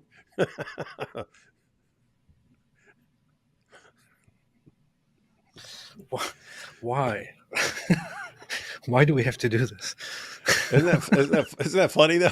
So Cosmic spent the entire first 20-some minutes trying to get him to just yes or no. The guy walk out. He finally says yes. And then Cosmic's, why don't you just say that? Why don't you just say that? When someone says, hey, do you believe Jesus rose from the dead? Say, yeah, I think he did. I think if you put a camera there, a guy actually walked out of the tomb. Why don't you just say that? I have no idea what it means. Wait. Yeah, you do. Yeah, you do. You might not understand how it works. You might not understand how it works. But if you believe he actually walked, he was dead, and then he walked out of the tomb, and that a camera would have caught it, sounds like you actually believe in the resurrection of Jesus as a historical event. But then, it happened. He walked out of the tomb. So I believe it. I think it really happened. I don't know what it means. Well, it's kind of like just granting that kind of. Let me break it down. Jordan, that's what a Christian means when he asks you, do you believe that Jesus rose from the dead? He's not asking if you understand it or if you can fully comprehend all the ramifications or how the supernatural interacted with the net. Not asking any of that. When a Christian asks you, do you believe Jesus rose from the dead? He's asking exactly what your average Christian is asking you exactly what Cosmic Skeptic just asked you. If we went back in time and put a camera there, do you believe God walked out of the tomb? That's it. That's all they mean. So if you say, I think so. what do you mean by I think so. Yeah, I do think a guy walked out of the tomb. That's it. That's it. When you could say, hey, there's all these things I don't understand or I don't know, but that, yeah, I think I agree with you on that. But what do you mean by death? Yeah, what do you mean? What do you mean by rose? What do you mean by from? What do you mean by What do you Panasonic? What is Panasonic? Is it And how Panasonic does the hedgehog? Panasonic Is it a relate to the hedgehog? story? Yeah. Man, why do we have to do this? Good job, though, Cosmic. Weird from Jordan. And then the discussion goes on. They talk about other examples, and he goes into well, what about water turning into wine? What do you think? How's that work? And yeah, you could say, I don't know how something works, and I still believe it happened. I would expect him. I would almost want to sit down here and just ask him the question at this point. What do you mean by I don't know what that means? And have him explain that. Because what exactly is the obstacle here? Wouldn't that be funny if Cosmic just started doing what he's doing? He's like, well, I don't know what you mean by saying you don't know I don't know what you mean. So could you explain that? That's my question. I seriously want to ask him, okay, what do you mean by I don't know what that means? Can you explain what you mean by I don't know what that means? What is that? Yeah. So again, Jordan Peterson fans, when a Christian is asking, your average Christian who would hear Jordan talking about the Bible and saying, "Oh, I believe in the Bible," and start understanding, wait a minute, he doesn't sound like he means the same thing like my pastor means. So what's going on here? One of the main questions for a Christian would be, okay, just to get your position down. Well, one of them would be do you believe in God as a being that exists and so on? And they actually have that discussion as well. But as far as stuff on specifically Christian topics, you believe that the guy who died by crucifixion actually walked out of that tomb. Do you believe that? And it's a very simple, I think so. So maybe he's not sure. I'm not sure, but I think so. In other words, if you put a camera right in front of there and the camera was rolling, you would have seen a guy on your camera walking out of the tomb. That's all a Christian means. A Christian might have other questions, but when a Christian asks, do you actually believe in the resurrection? That's exactly what he means, Jordan. You don't need to, well, depends on all these other things. No, he means, did a guy walk out of the tomb? That's it. That's what he means. Let's back up and watch that last bit again, because hats off to everyone's been trying to figure out what Jordan means on certain things. And he clearly, and here's the, like when Candace is doing it, when Candace is being deliberately vague or, well, I don't know what genocide means, saying all these things, it's clear she's just trying to avoid saying what she thinks and so on. I don't believe Jordan Peterson is trying to avoid saying what he thinks in all of this. I think he's thinking in very different terms. He knows he's thinking differently from people, and he doesn't want to answer because he don't want people to misunderstand him because they're thinking in their own terms and not in his terms and so on. And so it's just hard to nail him down. It's hard to nail anyone down on certain issues, like with Candace. Oh, it depends on what you mean by genocide. Well, Jordan Peterson, what do you mean by believe? And so it's hard to deal with that sort of thing. You know what we mean by believe, Jordan. So I would almost say that it's an insult to compare Candace Owens there to Jordan Peterson. That's the difference. I'm saying it's a serious thing with Jordan, but other people can do the same thing. When Bill Clinton was saying, well, it depends on what your definition of is, that's obfuscation, right? That's obfuscation. What Jordan is doing, it's confusing, but he's not being deceptive with it. But hats off to Cosmic. There was a point where I actually did believe that Jordan Peterson might just be so might not be wanting to give a proper answer to it because he doesn't really believe it, and he doesn't want to openly state that, and doesn't want to lose a fan base, right? Yes, I did think that at some point. I don't think that any longer. I don't think that is actually true. I think that he genuinely simply has a completely different way of looking at it, and is doesn't want to look at it from the same level as all us simpletons. Yeah, and when Jordan's doing his lecture series on Genesis and all these, you get the impression that he believes in these things as like accumulated wisdom of people interacting with the transcendent, and of course it's true. Of course, it's a true record of people's interactions with the transcendent and so on. So do I believe this? Of course I believe this. Of course I believe this is true. That's not the same thing like your average Christian or Christian pastor or something like that is asking when he says, do you believe it's true? So I understand him wanting to make those distinctions. But you'd have to wonder, since he's doing his presentation along the lines of what AP was just pointing out, when he's doing all these presentations and he gets all these, Christian viewers, wow, he's really going into lots of depth in these Genesis lectures and then Exodus and so on. And he's doing all this awesome stuff. And then you say, hey, do you actually believe this stuff? And well, it depends on what you mean by believe. You could start to wonder, is he just saying that because he doesn't want to say what he really thinks, because he don't want to upset the Christian fan base and so on? And AP and I are on the same page in that we do not think he's just trying to avoid offending people or trying to avoid losing a fan base. He is just thinking about this in different ways and wants to be careful in not conveying the wrong perspective. But Cosmic got him to say it. Here it goes.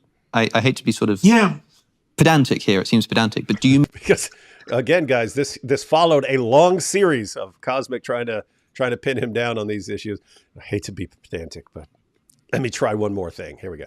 You believe that these are things that happened, such that that's a strange. I know you don't thing. like that. Let me put it this way: if I went back in time with a Panasonic video camera and put that camera in front of the tomb of Joseph of Arimathea, would the little LCD screen show a man walk out of that tomb?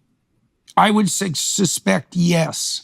So that to me seems like a belief in the historical event of the resurrection, or at least of Jesus leaving the tomb, which means that when somebody says, do you believe that Jesus rose from the dead? It doesn't seem clear to me why you're not able to just say, it would seem to me yes. Just say it. Because I have no idea what that means. No, not that. And neither did the people who saw it. Okay. In other Neither words, did saw it. meaning there's still lots to figure out and still really, really confusing. What are the implications? How does all this work? Tons of things that you don't understand about all of this.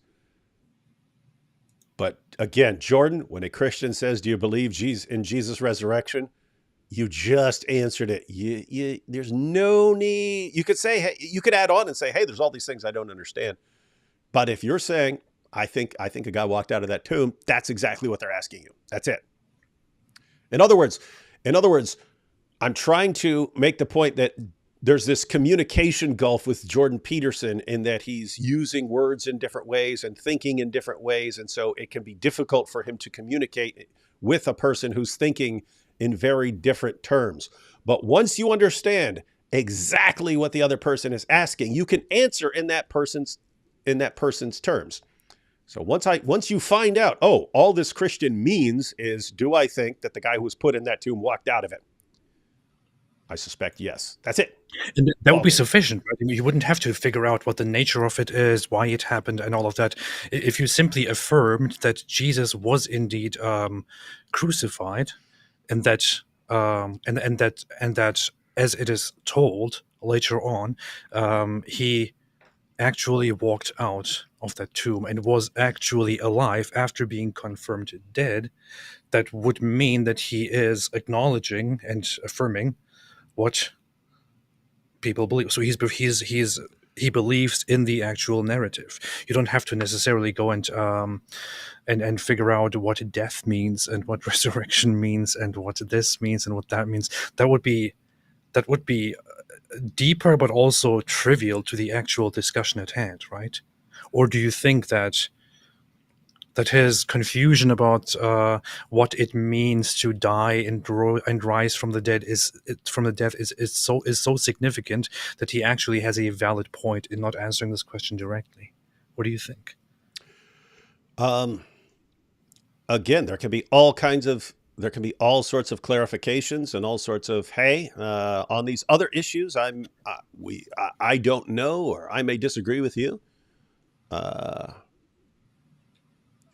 That Christian just means, do you think a guy walked out of the tomb? That's it. So you could say, yeah, I think so. Everything else I don't understand. I don't understand it. I'm looking at everything from a psychological perspective. I don't know. But that I agree on. So it would be interesting to come up with like a list.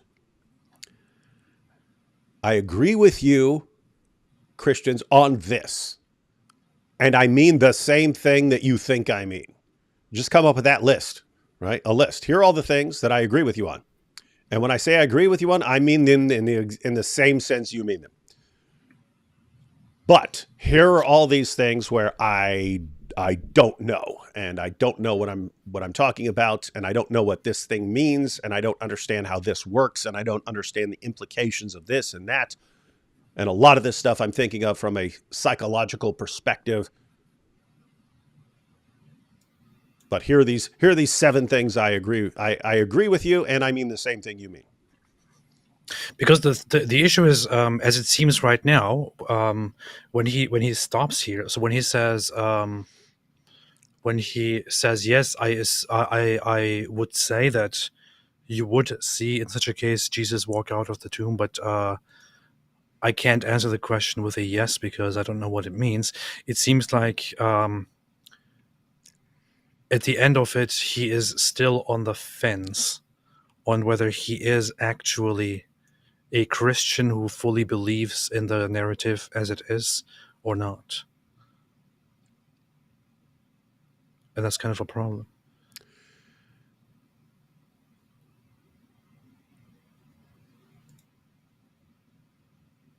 Yeah, I mean, it's just so weird to say that right after, finally he said what he means. And then Cosmic's follow-up, why don't you just say that, Jordan? Why don't you just say that when someone asks you? Just say that. Because I don't know what it means. I don't know. Yeah, I don't know. Anyway, well, Jordan is on a trajectory. If the trajectory continues as it is, we'll be hearing more from him in time. Inshallah, soon. All right, so we're going to check out some other videos. Those are the clips I wanted to cover. I basically, again, watched the first close to half or something like that. Those were the points I wanted to cover. There may be things from the rest of it that are interesting. Links in the description box to anyone who wants to watch the entire thing. Those are the points I wanted to cover. And now we're going to watch a couple of videos from some people who wanted us to check out their videos. And so they can prepare to be humiliated. Take some super chats first. Stephen, Logic the Gathering, has beef with David. He did a 5-hour video with another atheist, calling up atheist scholars and getting... He's calling up scholars? Wait, was that why people are saying Richard Carrier was involved? Did he call it Richard Carrier? and getting roused them up. Yeah, guys, there's just no... I said this when we went over the video he did in the past. I mean, if there was some point where he just like had some massive change in mentality, it was like, yeah, I was just having a really bad day and I was really ticked off about something. So I made that incredibly stupid and deceptive video, flipping those logic cards and completely misrepresenting everything you said. I'm sorry. That's not my normal stuff. Maybe I would consider, but apart from that, yeah, I rank you right up there with the Dawa guys. So not interested, even though AP still thinks you're a good dude and he loves your work and thinks everything you do is as good as gold. Just one, it does crack me up though. Oh, I've taken down David. I point out you completely ignored everything I actually argued. And then, I got this 5.5 hour response. There's no scenario where you watch it. Well, what's the point then, man? Look, piece of advice. If you want people to take some little clip of what I said and then make a short video that I could actually watch. 5.5, my goodness. No scenario I'm watching. I would have to be really interested in a topic to watch 5.5 hours on something. Do you see David what is scared? He's running. He's running. He's humiliated. These are the atheist equivalent of the Dawa guys. No offense, because you like these guys, but okay, yeah. Well, in my mind, if we're going to say that by atheist standards, because atheist standards would be significantly better than Dawa standards. Just wanted to recommend Mike Winger's Catholicism playlist. You're about to get blocked, Solitary. Recommending. Man. All we allow is mockery of Mike Winger, not promoting him on this channel. I saw Chris at Speaker's Corner vid on... By the way, everyone's calling him Mansoor now. I saw Chris at Speaker's Corner vid on Mansoor doing cleanup from that fateful day. They got humiliated by David Garkwood Wood, Anthony Rogers, and Avery. Yeah, apparently he's saying, oh, they're trying to set me up or something like that. And I don't know if you saw it, AP, but I saw a follow-up video where he only agreed to have the discussion with Avery because he didn't know who Avery was. And so he's thinking, aha, here's a guy. When he realized Avery knows what he's talking about, he dips out. They all make fun of him. And then he ignored some other Christians trying to have a discussion with him. And then he went and had a talk with a random woman on the other side of the park. So he ran to the other side of the park, and then he starts giving dawah to some woman over there. But then Avery goes and tracks him down and calls him out for it. He's like, wait, we were trying to have a debate, you ran. This guy's trying to have a debate, you ran. And you go to the opposite side of the park and start presenting your argument to someone who, like, how can they make it any clearer? They're looking for ignorance. They're looking for people who have no clue what they're talking about. That's the only place that's the only area where they want to interact anymore. People who have no clue what we're talking about so that we can lie to them. If you seriously think you have a good case, why wouldn't you want to show it by talking to Avery and showing, actually, I have a great case here and this guy cannot refute it because my case is good. It's no, this guy knows what he's talking about. Let me get away from him and go talk to someone who doesn't know anything. Obviously, because Avery could prove him wrong. So why would he do that? Makes sense. This is guys, are we learning about Dawah? This is one of the fundamental, most important takeaways. When they were using their arguments like perfect preservation and so on, they would interact with people even like apologists and so on, who didn't have a background in that area. So they loved coming up with an argument that people hadn't studied. Once people start studying the argument and stuff, then they don't want to talk about it anymore. That's not a sign of a good argument. That's what they do. If your argument only works on people who have no idea what you're talking about, wow. That's what they do. What's this? Ali Dawa Zabiba. Ali Dawa ain't no Zabiba, man. Video suggesting why I criticize Islam by Adventures of Sheikh Itoff. So sarcastic but informative, yeah? We are actually watching a clip of that. We're about to watch a clip of that. Really? Yeah, not the whole thing. The whole thing's like 35 minutes. So we're going to watch some of it. Salam Al-Masih Dizzle. Love the content from UK. That was hilarious when you revealed the Quran shirt. Yeah, that was fun. That was one of the funnest things. That was one of the funniest things ever. Like in my mind. Like rocking a Quran shirt with checkmate jihadis on it. And then start yelling about Muhammad at Speaker's Corner. After years of guys sending me messages saying, you would never say this at Speaker's Corner because you would be humiliated and we would do this and that to you. And you see, you would never try that here. And I go out there rocking a Quran shirt, running my mouth about Muhammad for 4 hours, and everyone runs. Oh my goodness. Isn't it so funny? You were right there when they could have informed everyone to just come. And you went in there. Nothing happened. Nobody came to crush you and destroy you and humiliate you. You came back, and here we are again. See? And that's an important. Things like this, I think, are important, like psychological takeaways for Muslims who really think that Islam is all strong and stuff, right? Very strong. If one of these Christians showed up at Speaker's Corner, they would be humiliated. And you're guess what? You're standing there in the crowd. The Muslims are standing there in the crowd. Wait a minute, here's Avery. Yes, Mansour's here every week talking about Christianity. Yes, we will see Mansour humiliated. Mansour runs. And then the videos are everywhere. He won't talk to this guy who knows something. He won't talk to that guy. He won't debate Bob. He won't debate Chris. He won't debate the Christian regulars there. And then when Christians show up from across the ocean, won't talk to them, only looks to interact with people who know absolutely nothing. And that happened over and over again. Avery's walking up to Dawa tables. Hey, you're saying you're inviting people here for discussion. Okay, let's have. No, we don't want to talk to you. We don't want to talk. No. If you know anything, we don't want to talk to you. Gosh, this is, by the way, typical Islamic attitude, Islamic Dawah attitude, where the idea is, of course, they justify it on a different level, where they say these people, they are obviously very clear on the fact that they don't believe, and they only want to argue and abuse our faith. That's why we should not talk to them. Of course, this is the way that they are telling themselves why they should avoid knowledgeable and well-known critics, but in reality it's just that they are afraid of talking to people who know what they're talking about, because it makes them uneasy, because Islam is built on very shaky, on very weak grounds, and it's not easy to defend. It's very easy to mess it up when you try to defend it in public. So talking to people who know their stuff is probably not a good idea. One, as far as the future goes, guys, imagine if a bunch of Christians, atheists, whoever, people who are familiar with the Dawah script, because there are people who are there holding it down every week.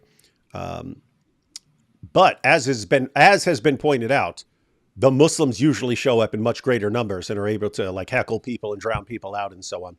Just imagine if more people showed up who can refute the Dawah script.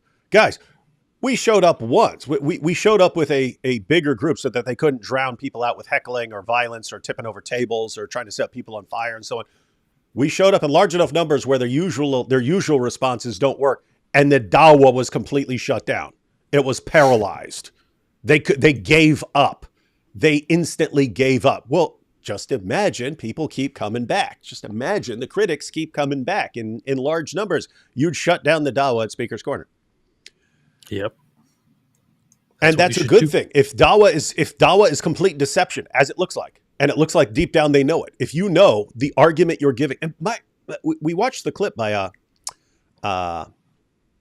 we watched the clip by Ananda where he said that one of the things that caused him to leave Islam was he saw, as he's involved with the Dawah, he'd see arguments that they see get refuted somewhere else, and then they'd find people who don't know any better and use the exact same arguments that they know are refuted. And he said this bothered him. It doesn't bother you. That's good. That means you still have a functioning conscience. For the regular Dawa guys, they know. They will sit there and they know, hey, this perfect preservation argument is total garbage. If they find a person who doesn't know anything about the Quran, they'll, oh yes, and only one Quran's miraculously preserved. You see what they did with Sneeko? Do the Dawa guys now even acknowledge, if you ask them, that there are different Qurans and so on? Yeah, what do they tell Sneeko? Complete opposite. Why? They still do it. They're liars. They're compulsive liars. That's the sort of thing that you need to shut down. I don't mean physically. I mean show up, and every time they bring up one of their stupid arguments, you respond to it. They will give up. They will say, we cannot give this argument on this entire corner because wherever we try, there's someone who can expose the lie. We can't. There's no little corner at Speaker's Corner where we can go and deceive some gullible person, because the moment we try, someone shows up and says, that's a lie. Would change the world. Would change the world. AP, I like the way things are going. The trajectory continues as it is. All you negative Nellies out there, oh, let's go hide in a bunker. It's over. It's too late. Stop it. It's going in a good direction. Look at that. Yeah, in your face. In your face, negative Nellies. AP is an optimist Pessimist now. Idiots. Yeah, a bunch of pessimist losers. Get some help. Yeah. Do you think you can actually change an atheist's mind about God by debating about scientific evidence for God and vice versa? Both seem to faith-based. I would say you're not going to change every person's mind in either direction, but minds can change in light of evidence. Yes, I'm one of them who one of the things that played a role in my view changing was thinking a bit more about information and information content in like DNA and the parts of cells and so on, thinking that this is not something I can say anymore, just happened or something like that. So that does happen. What do you think, AP? Is there a point in debating these kinds of things? David admits that it was all emotional. He converted for emotional reasons. He even said amor. He did say amor. I don't know. It's a difficult. That's amor. It's a different topic. It's a difficult topic. When the moon hits you, that's amor. I would say that there is no, from my perspective, as I see it, there is no chance to go with science, but that's just what I think. Honestly. You see, there's no chance for science without God, ladies and gentlemen. You heard it. There's no chance. You got no chance. That's exactly what I said. Yeah. Even mule-brained agnostic AP. That Shake It Off video fire. Well, now I'm starting to wonder, because I didn't watch the whole thing. I took a section of it. Because it's easier to render the video and load it into the system. But now people are saying the whole thing is fire. I don't know. Maybe we. Oh, earlier from Issa. Here's Issa when AP couldn't even remember his name. My brain's been fried. Like literally, I was telling AP beforehand. Air conditioner died yesterday, and it ended up being almost 90 degrees inside the entire day. When I was live for like what 6 or 7 hours or something yesterday, and it was like that the day before too. So my brain was like, I mean, literally fried. I woke up horrible headache, dehydrated, and so on. Got it fixed today, but man, it was bad. It was bad. Good. It's based. Hey, Issa, I seen you email me. I haven't checked it out, but if you want to have a discussion on a topic, pick a topic, let me know. We like Issa. He's one of the guys who doesn't want to chop our heads off. My wife is from the Philippines and says there's a group called KKK National Group. They were against the Spanish back in the day. You see, Sneeko was going to the Philippines. Yes, David Duke, the Grand Wizard of the Philippine Well, you know what's funny? Somebody apparently interviewed David Duke or briefly asked him questions because he was at the event. He was at the at Nick Fuentes' event, which got canceled. In that short, very little interview, he says that he supports Nick Fuentes and sees him as a good fighter against Wow. the Jewish supremacy. And you know what he then says? He says, and that Israel and that the Jews are also genociding us just the way they are genociding the Palestinians. He's speaking of white people. So it's quite revealing, actually, what kind of a definition he has of Wait, genocide. No the wonder he Jews are also genociding white people? Yeah, he says that the Jews are, with the Jewish supremacy, they are currently genociding us white people, just like they're genociding the Palestinians. Don't So don't lots of Muslims say that the Jews are all just white people? yeah. But this explains the like this guy's definition of genocide and why he can easily describe what is happening in the current war as genocide, because it's very vague. You know, It's pretty vague. Yeah, I'm sure Candace will have him on pretty soon. Candace. One of the person who's been canceled because of Jewish supremacy, David Duke. And I'm happy to unite with this former Grand Wizard of the KKK. And you might also remember that several different historical figures, people that we really can learn a lot from, have also been well known to be canceled by because of their criticism of Israel. For example, the former leader of Germany, Adolf Hitler, was simply canceled because of his criticism of Israel. Believe it or not. Yeah, it's crazy. I just found that out. Why did nobody ever tell us about this? And then he mysteriously died by, suicide after criticizing them. Come on, people. By the way, notice she's doing the same thing. She's like, oh, and this guy, and then JFK, oh, he mysteriously dies. She's clearly suggesting that he's killed by Jews, right? Yeah. But she says it vaguely enough to where when someone calls her out about it 6 months from now, she's on Pierce again. So you suggested that JFK was killed by what? Huh? No, because there was this tweet earlier in the day, and I was thinking about that tweet, and I said, no, what? No, I never said that. This is slimy stuff. Slimy. Happy Father's Day to Allah. Oh, and happy 100th birthday to the Quran next month. That will be action-packed. Happy Father's Day. Father's Day to Allah. Such a great father. Andrew Tate voice. This reminds me of something the great apostate prophet once said. Cursed are the Turks.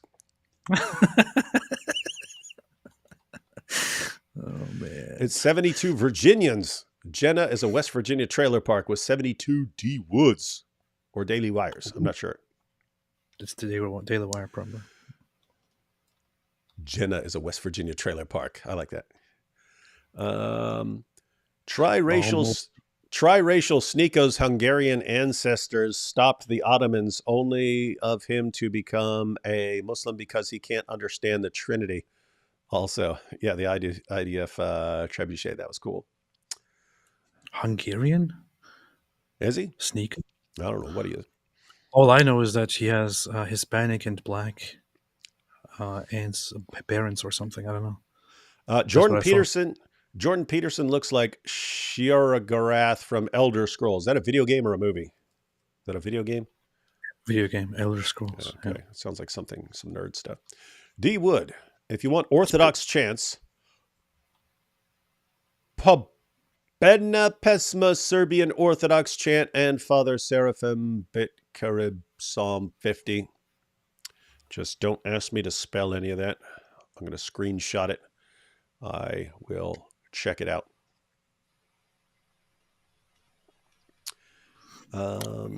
You were actually wrong about what Candace would say if she was asked about those words.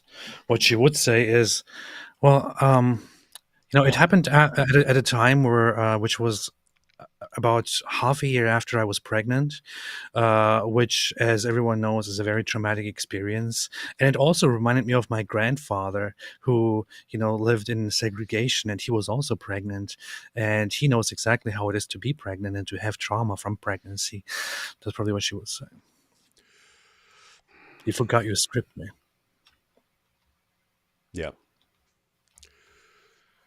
I just wonder how many people's like view of her is plummeting as they see this, right? When someone says I something see is a lot of responses from people who say, she really fell off. I used to like her and stuff. yeah, and See, so it's weird because like lots of people's opinion of her is dropping, but she's getting all these new fans. So like in her mind, ooh, I've got so much support. I've got so many people like cheering me on. And it's kind of the wrong people. It's the wrong people cheering you on. David, what is your opinion on the Filioque? Don't really have one. Don't really have one. I know you have a big division, a big rift over that, but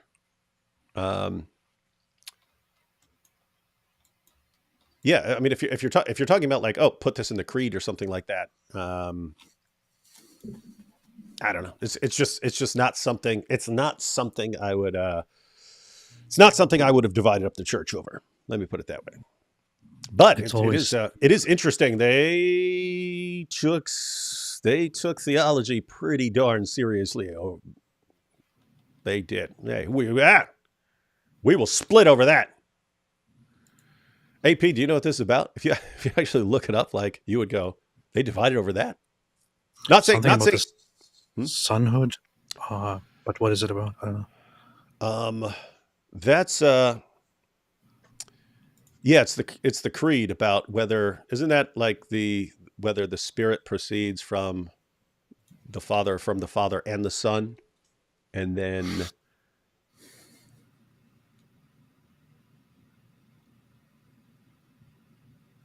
yeah. So I would have studied this like in 1998 or 1999.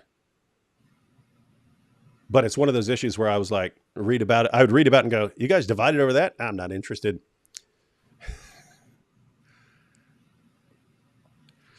That seems quite an interesting topic with a lot of depth. Yeah, and what's crazy is they're probably going, what? You don't think that's important? Of course we had to divide over that. How dare you dismiss this? And I'd be like, guys, you all believe in the Trinity. You all believe that Jesus died on the cross and rose from the dead and so on. This is Protestant thinking. Just keep it all together, man. Just keep it all together and then agree to disagree on that one point. No! That's the Protestant in you speaking. This is before the Protestants, man. It's before the Protestants. What are you talking about? Protestants are like, anything we disagree over, we'll split over. True. You guys seen The Believer, one of Ryan Gosling's earliest movies, and maybe GOAT, free at YouTube, based on a true story, apparently. The Believer? Ryan Gosling? Ryan Gosling? We know what you think. We know what you think. You think, ooh, the Grand Mufti of Jerusalem.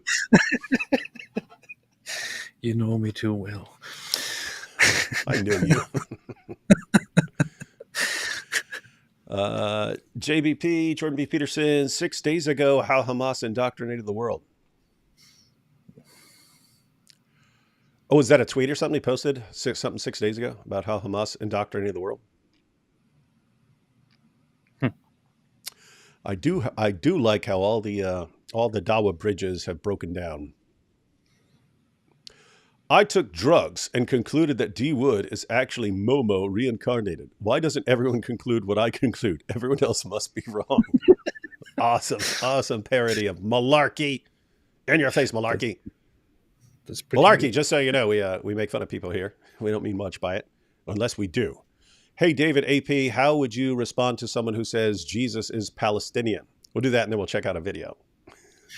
How would you respond? AP? You've dealt with pretty much everyone who's saying pretty much everything is Palestinian.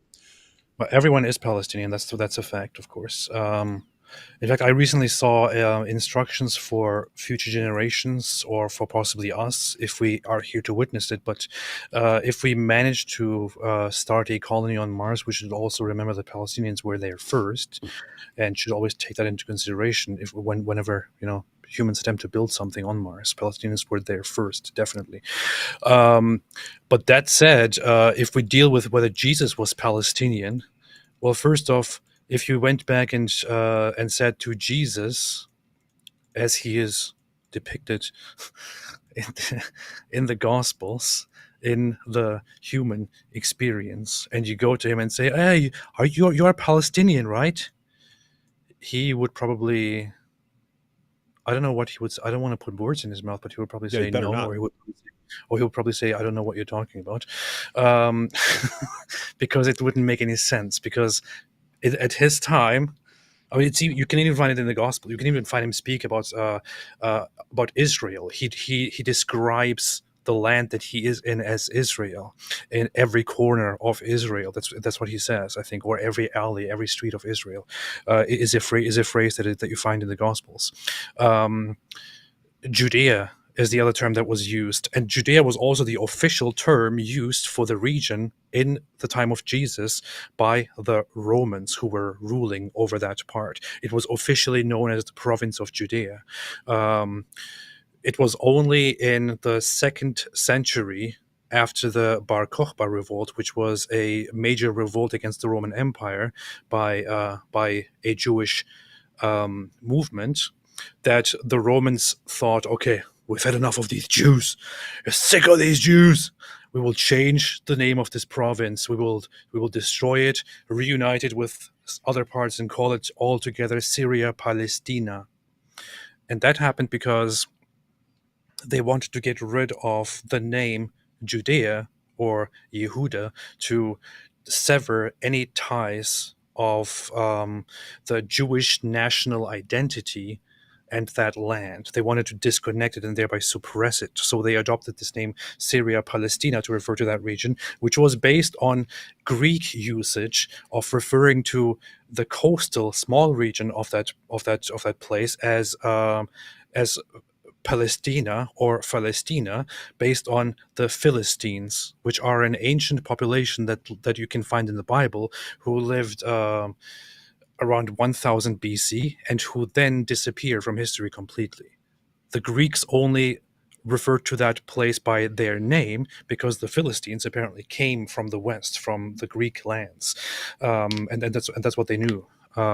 So no, Jesus was definitely not a Palestinian, because a Palestinian was not really a thing at that time. It was only by the Greeks used to describe that region based on the Philistines, and later, after Jesus, used by the Romans to refer to that place as a region in order to suppress the Jewish ties to the region. There were no Palestinian people in that place until the early 1900s, when Great Britain took that place over from the Ottoman Empire and provisionally, officially referred to it as Mandate for Palestine, which then would be changed to something else. That's it. So if you want an insanely long answer, you could go with that one. The first thing I would respond, and I have to call bull on what you just said, AP, in the sense that you would just make fun of the claim by posting pictures like Abraham Lincoln and saying Abraham Lincoln was Palestinian. So you would mock the people are just saying, oh, so and so's a Palestinian. Daphne, the first thing I would say is, what do you mean? What do you mean by that? What do you mean by saying Jesus is a Palestinian? Tell me exactly what you mean. What would they mean by that, AP? That's the funny thing. What would they mean exactly? Yeah, I know. What would you be saying? Apart from just, oh, I saw this on Twitter, so I'm just reposting it. Like, what would you mean beyond that? Yeah. What is a Palestinian? What exactly is a Palestinian when you refer to Jesus' time and him as a Palestinian? Yeah. What exactly is it? And what are the implications? And what are you trying to say? What are you trying to say for today? Yeah. What's your point? What's your point? Candace, when Jesus himself described himself as a Jew and said salvation is of the Jews. Yes. Mm-hmm. and doesn't mention Palestinians. Never. And then neither does Allah in the Quran. Made a whole video about that. Yeah. Candace sat down with Destiny at his house. Have you seen that video? I saw that they did. I didn't watch it. Is that a long time ago? No, it was actually a few months back. She went to his house and they talked about different things, and he was pretty harsh to her, I think. How do you, It's because destiny is destiny. wait, you love Destiny. You don't like Candace. How do we not go through that? Because it was probably I think it was mostly about topics that I don't really Oh, okay. care about. That makes sense. So, yeah. Dr. Habermas, that's Gary Habermas, said that people online that don't believe in Jesus, that don't believe Jesus was a historical figure, are in their mom's basement posting on the internet. That's true. That's like indisputably true. That's what they do. The truth about the Kaaba has 1.8 million views. You're famous. Is that you? Oh yeah, that's my most watched video, and I don't know if I'm supposed to feel good about that or bad about it. I always cringe thinking about that because there are times where you sit down and you think about a topic and you prepare lengthily this topic and think this is going to be great, this is going to be fantastic, and write and put it out there, and it doesn't get many views, And then you one day sit down and think, okay, I need to make a video. What should I do? Okay, yeah, let me talk about the Kaaba. Okay, I'll sit down and make a light-hearted video about the Kaaba, and then suddenly what happens? 1.8 million views. That's the most watched video of the channel. Why? Or you just what was that one? You're ripping up a Quran or something like that. You got a million views. Yes. Isn't that crazy? I've done that. Yeah. I've had videos, ladies and gentlemen, that I literally worked on for years. I don't mean that like that's all I was doing for years. I mean like I'd prepare part of it and then not think what the next point is. But like a year later, I'll be like, oh, I remember I was working on a video where this would work good. And then like after 4 years, I'm like, oh, I kind of have all the points I want for this video. I make a video and stuff. But then I'd make another video where I'm like on the train home, back to the Bronx from Manhattan. I'm like, I haven't made a video in 3 days. What am I going to do? Let me jot one down. And then it gets like 1.8 million views or something like that. It is weird, man. It is weird. Work on something for years. You work on something for 10 minutes. That's what they do. That's what they do. I wish the conversation between Peterson and Skeptic devolved into a duel. You see, these are the people who've absorbed the idea that debating is about owning your opponents and so on, humiliating them. They agree to a cage fight. Cage match. Not sure who'd win that one. All right, let's go ahead and check out some of this video. We got more super chats here, but let's go ahead and check out some of this video by Celeria. Celeria, you are fairly new to making videos. So we're going to tell you exactly what we think, even if it hurts your feelings and sends you home crying like a baby. Celeria Rosencroix. That's the person, right? Yep. Yeah. Greetings, my friends. This is Celeria Rosencroix, and I ask you to allow me to tell you a story. Wait a minute. Celeria is not a woman? I also thought Celeria was a woman. That's the only reason I cared about this. Yeah, we're like, ooh, a woman.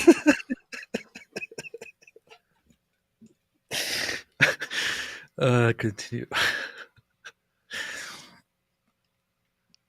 Oh, hey, yeah, I looked up, I was like, wait, Celeria sounds like a girl. And I looked up Celeria, and the first thing that popped up was Dragon Ball. So Celeria is the granddaughter, not grandson, granddaughter of two Saiyans who survived the genocide of the Saiyans and hid during the days Frieza ruled. She later lost her family when they are ambushed by a group of pirates. She ended up going to Earth, and there she met another younger Saiyan known as Gohan. How do you explain yourself, Celeria? I don't remember that. What? Interesting. Celeria. Oh, I saw. I'm looking at the chat. Celeria posted the laughing with tears emoji. So apparently it is to throw everyone off. Imagine the confusion. Someone's like, ooh, Celeria Rosencroix sounds like a hot babe. I'm going to click on this video. Hello, I'm here to blast away at Islam. Ah! It's like bait and switch. That's some bait and switch stuff right there. All right. So our first impression, we feel like we were duped. We thought we were about to watch a video by a hot babe in a bikini, trash talking Islam. And it's not what we got at all. What? Yeah. Of course, we're joking. We both knew right before the video, before this. Yeah, I said it right beforehand. Yeah. Uh, Yeah, I said before we got to go live, I was like, hey, I went over to the channel. Thought it was a girl. Here we go. This time we shall be exploring from the outside inward how Islam's message crushes the soul, turning it towards hate and fear. Firstly, we shall see how Islam instructs one to think and act towards those outside of the faith. In Surah 98:6, the Quran maintains, "Verily those who disbelieve in the religion of Islam, the Quran, and the Prophet Muhammad, from amongst the people of the book and the idolaters, will abide in the fires of hell. They are the worst of creatures." Now, this might not seem instructive. After all, it is not a command to treat them any differently. However, elsewhere in What? Celeria sounds like an English-speaking version of Farid Response. Oh, it's like the dramatic talking. Yeah. So Farid is like, Farid doesn't just say, so David. He'll go, so David. David. Celeria sounds like that kind of, yeah. Surah Little issue, because again, you're new. If someone is watching this on a desktop or on a laptop, they'd be able to read this passage you're putting up. So one of the things that became an issue over time on YouTube is that more and more people were looking at their phones. I think I remember there was a time several years ago when it suddenly passed from, it became like most people watching on a device other than a computer or laptop.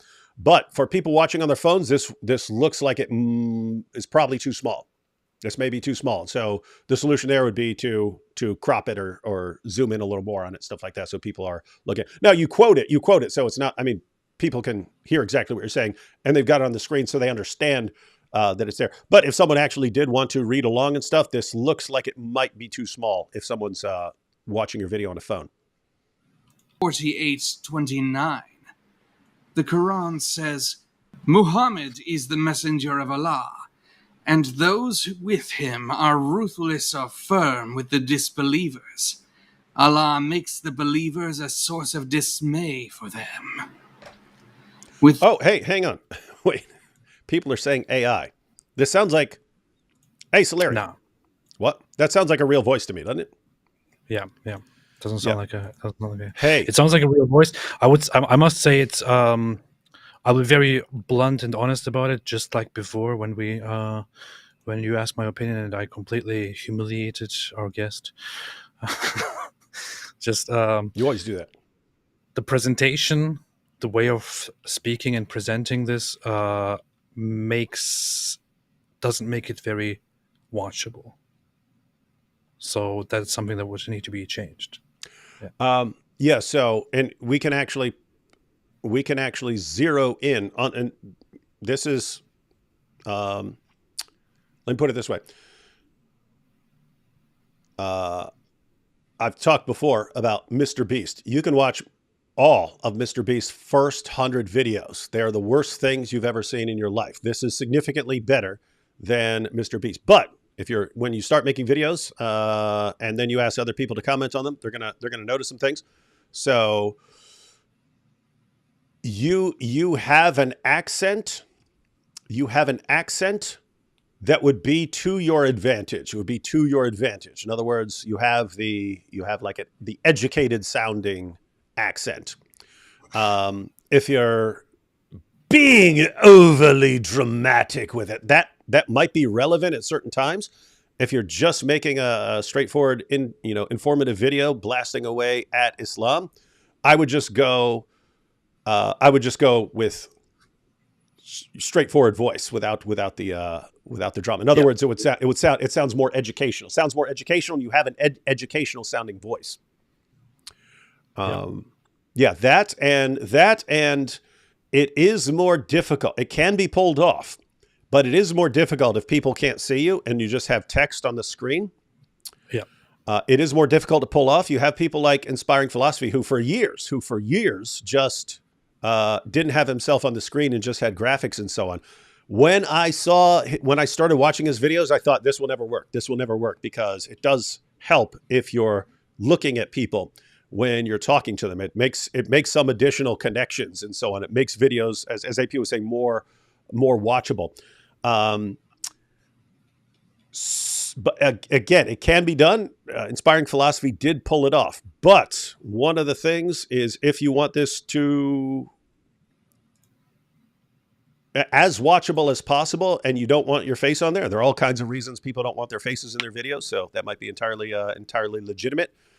Then you'd want it as readable as possible, and it's sort of like tiny on the screen, and there's all this extra stuff up there that wouldn't be needed. Yeah, it also needs to be faster. It would have to be faster. Aside from that, to get through it and to deliver the information in the best way possible. And again, these are good things. These are good things to learn early on. These are good things, which is why we're just saying them. So just right off the jump, you have a good voice for educational style videos informing people about Islam. Leaning too much towards the dramatic, which is kind of taking away from just sounding like you're informing people. And then if you're not going to be on the screen, you're just going to have text or something on the screen. You want it to be as good as possible. And keep in mind, this is not. I think of it in terms of like making YouTube videos. You're looking for anything you can to basically improve your video. It's, in other words, cropping this differently so you have the text clearly visible even on a phone.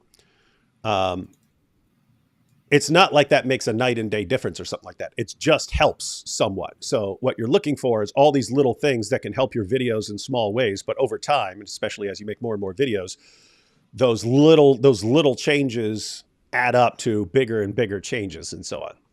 And so yeah, that's why we're pointing these things out. Any way, anything you could do to improve your video, even if it's like 1%, 2%, 3%, 5%, something like that, that stuff all adds up over time. I think of it as, when I try to explain it to people, like when I'm breaking down, like if I'm talking to a group about YouTube or something like that, I think of it in terms of like poker.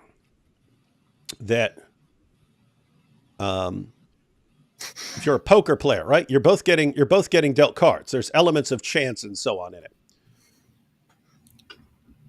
You could in theory be a terrible poker player and just get dealt an awesome hand and then win the hand and so on.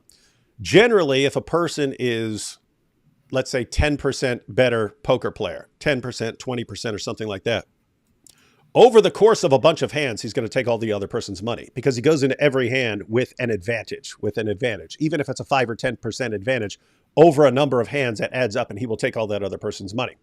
So what you're looking for is, you've got video's popping up as a suggested video or something like that, or someone shares a link or something like that. Any improvements you make give your video another advantage over something else that someone might be watching. So if you improve your video in any way, all those things help. Here we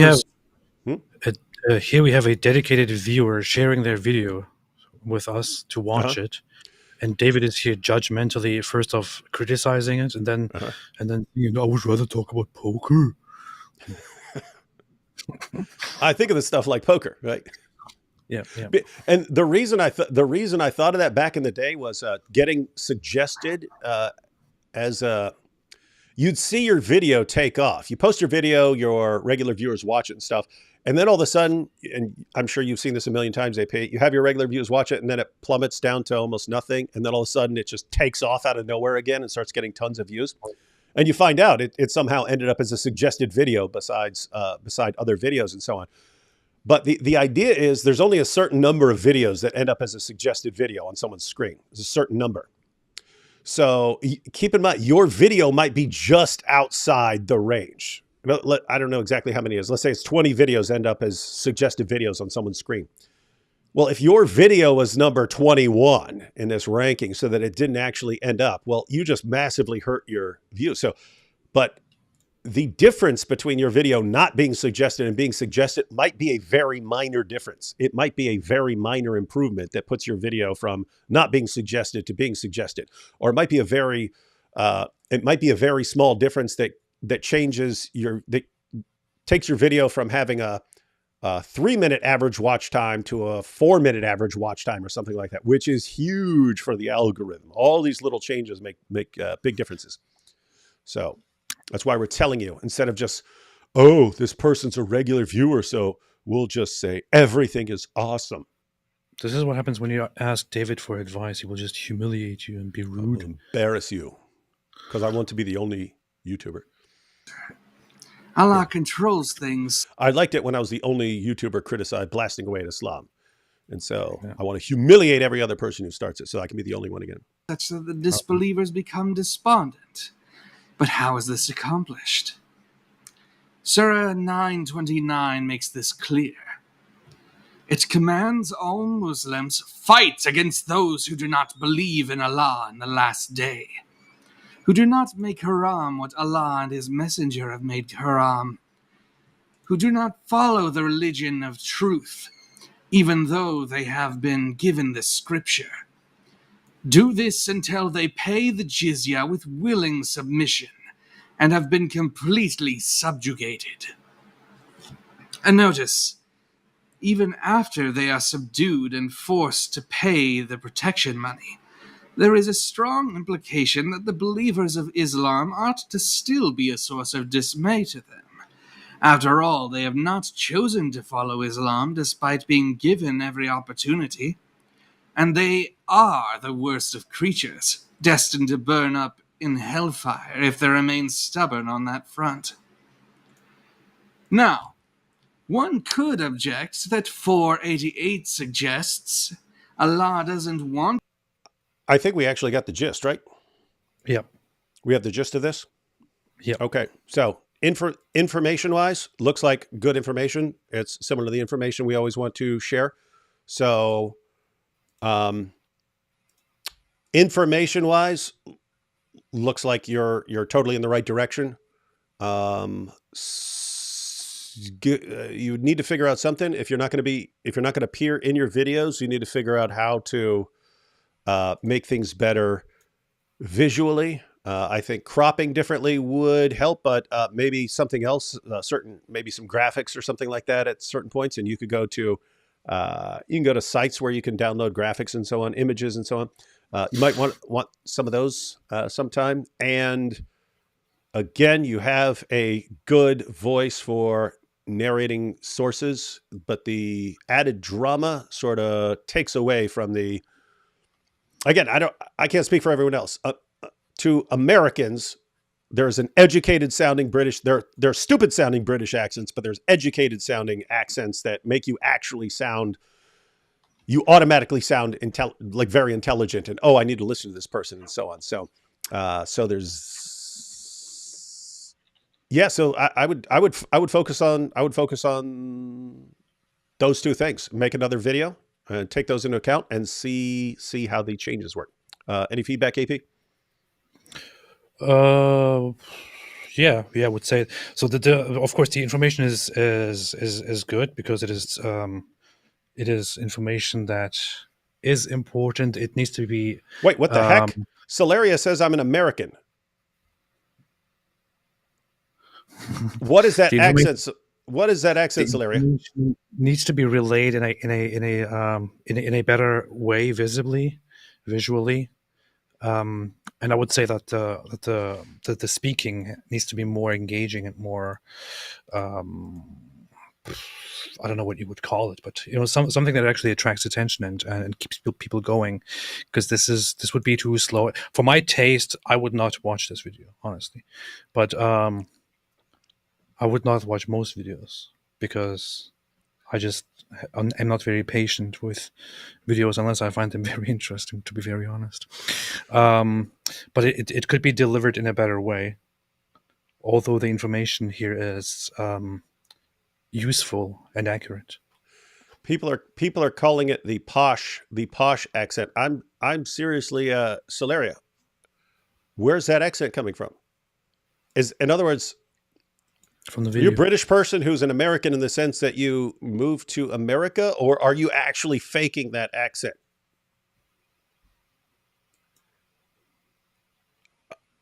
Celeria says, I have many accents. So is that a fake accent? That's just a fake voice? Because that's a pretty banging fake British accent. Let's see, just waiting for the response here. If this is an ordinary American faking the intellectual sounding British accent.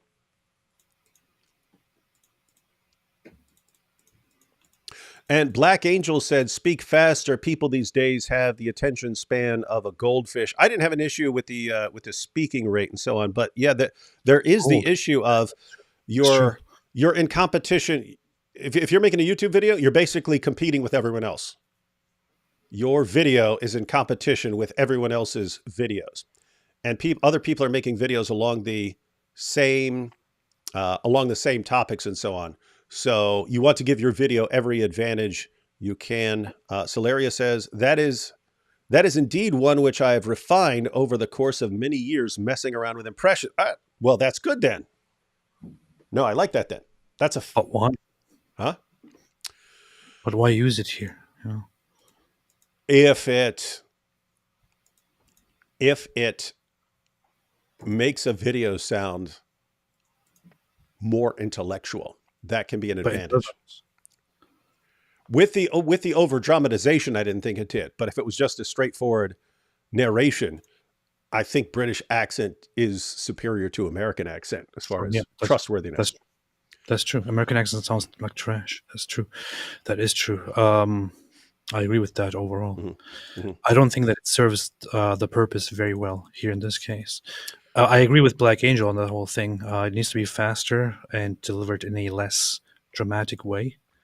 Unless you want to show your face and, add flavor to it, which would make it interesting. That's the actual. I have severe ADHD. If I watch something and somebody doesn't get to the point and it becomes too long and too, I think I'm like, okay, thank you, bye. That's how I react, and I know that nowadays lots of people react that way as well. Yeah. So I mean, if you think about it, this video isn't tremendously different from lots of videos I've made over the years where I'm piling lots of sources into the videos and sort of just connecting with some thoughts and so on.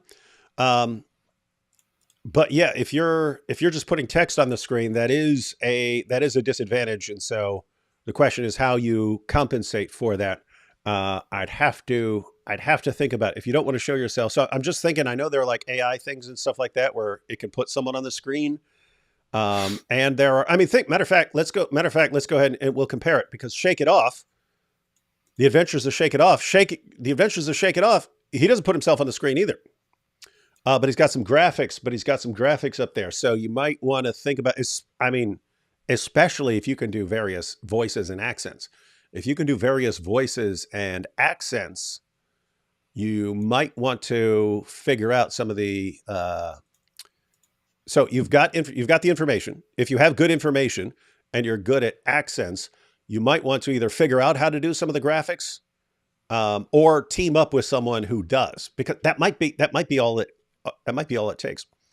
In other words, if it's more pleasing to the eyes, which would have been if you were the hot woman we thought we were going to see. You took that away. One more change. And all of this is just to say, these are the big things we're noticing from our first viewing. This is not, let me put it this way. We could look at any YouTuber that you want, or any of us. We could look at some of our early videos and we'd be going, oh no, that's wrong. Oh, should have fixed that. Oh, that needs help. Oh, this needs to be improved, because you learn over time. So we're just focusing on some of the big issues that we're noticing. There's one more issue. When I went to your channel, you had a mixture of videos exposing Islam and you doing Pink Floyd covers. Get those Pink Floyd covers off there. That's devastating to your channel. Why? That's called channel confusion. And that is massive channel confusion. There's some channel confusion in the sense that if I post Christian apologetics videos and polemics against Islam videos, there's a little bit of channel confusion in the sense that someone might watch my testimony video on the train and say, oh, wow, I love this guy. He's really preaching Christianity and stuff. And then, so click on it, subscribe, and then the next video pops up as Koranagami or something like, what? This is horrible. This is evil. I'm not watching this. I hate this guy. And they unsubscribe. The algorithm's picking up on that. Oh, people like one video, but don't like the other. It's way more extreme if you have completely different kinds of content. If you have completely different kinds of content on the exact same channel, then there is no then you don't have a coherent, this is what the channel is about. And what happens there is, let's suppose we share this, suppose we watch some of this video and we share the link to your channel, and then someone clicks on it and they go over to your channel and they watch this, they finish watching the video and they subscribe. Then the algorithm recommends one of your other videos and it's you singing a Pink Floyd song. And they go, what? That's not what I clicked on this for. And they don't watch it. The algorithm picks that up as, oh, a person liked one video and they don't like other stuff that this person makes, and they stop recommending it. So individual viewers who watch something of yours, if they can't figure out what your channel is about, they don't know that the channel is for them. And if you have different kinds of stuff, they're like, oh, I thought I was subscribing for this and I'm getting this. I'm not interested. But the algorithm also can't figure out what your channel's about because it's, oh, this person liked this video and refused to watch that video. So if you want both, then separate them. That's what you do. You make separate channels. If you want to sing or something like that, you put that on this channel. If you want to make video blasting away at Islam, you make it on this channel. Anyway, work with that feedback and then see what you come up with. And honestly, when I watched my first videos, I cringed to death. Especially my first video, it was terrible, absolutely terrible, because nobody told me how to do it, and I just thought I'm just gonna do it, and it's terrible. It's terrible to look at right now, but there is potential always. And just so everyone knows, that wasn't the main reasoning, but it was part of the reasoning of why I wasn't bothered about well, back then I was going to delete my old channel, but I deleted most of the content and gave it away. I ended up deleting most of the content and giving it away to Hatun. One of the reasons it didn't bother me to delete all that old content was a lot of the content isn't entirely relevant. In other words, if I was just responding to some terrorist attack back then, it might not be relevant anymore because it was a long time ago. But a lot of the videos that I liked were, oh gosh, I could make that video so much better now than I did in 2011 when I didn't know as much. So anyway, yeah, we've given you the major things to work on. Those are all doable. Those are all workable. So take that into account and make a new video and send us a link and we'll check out the update. And now to give you another example of someone who isn't on the screen. He isn't on the screen. He's presenting information, but making it very pleasing to the eyes, let's say, is Shake It Off. Shake It Off. Hi there. You may be wondering why I am creating these videos. Why would anybody set out to criticize a single religion when there are so many different religions in the world? Why pick Islam? It's a valid question, and we will get to the answer before the end of this video. Before that, though, I would like to be fair and share some of the positive impacts Islam has had on the world. Why are you laughing, AP? By the way, AP, how is this with your... It's setting up something funny. So. How is this with your ADHD? Because he's still just narrating. But it's good because it has a very good flow. Good flow. Okay. Yeah. Liberation of Islam is a religion that liberates women and promotes women's rights. Some even say that Muhammad was the first feminist. As a woman in Islam, you are privileged enough that your husband is restricted to having only 4 wives. Unless you were married to Muhammad, he was allowed as many wives as he liked, and sources report that he had as many as 11 at one time. Pause. Well, See, this is the thing. This just this might be. I react very positively to this because you just like people because I making fun of stuff. because I share the sense of humor. I share the I love sarcasm when I see it, and this uses sarcasm in a very nice way without dragging it, in a very quick way to deliver it and just keep punching, and in a very smooth way. I just like it. I don't know. That's another. That's a related point. Celeria is that so AP is loving sarcasm here because AP loves sarcasm. You have other people who hate sarcasm. You have other people who can't stand it. I can't believe you're being sarcastic. It's the worst. It's the unforgivable sin. So that's another thing to think about is kind of the tone of your videos and being pretty consistent with it. Because you do have people who just want straightforward information. You have other people who want infotainment. They want to be entertained and stuff. And sarcasm is one of the ways to do that and so on. So you have to figure out planning your target audience. What kind of people are you trying to reach? And then sticking with that and being consistent with that. Because if you're changing tone and you're changing the way you speak and so on, again, it's a kind of channel confusion. If your husband being with another woman bothers you, fear not. You may not even know of your husband's other relationships, given it's permissible to lie about having another wife to your first wife if you know it will upset her. I like actually it includes the search and then exactly what the video is, so everyone can basically go find this video. So can they lie in the context of, for example, if one says, I sense that you've got a second wife, can he say, no, I don't? Yes, you can. You can say that. You can say that. Yes, I personally believe this is the hadith on the Master. لا يحل الكذب إلا في ثلاث. The Prophet said you can do it. If someone does this, just a little cutaway of a girl, and they get caught, for example, or something happens, or some negative. Or she just asks him, "Where were you last night?" Yeah, but even that he can lie. White lies? It doesn't have to be white. It can be a black lie. Sorry to say. I'm not.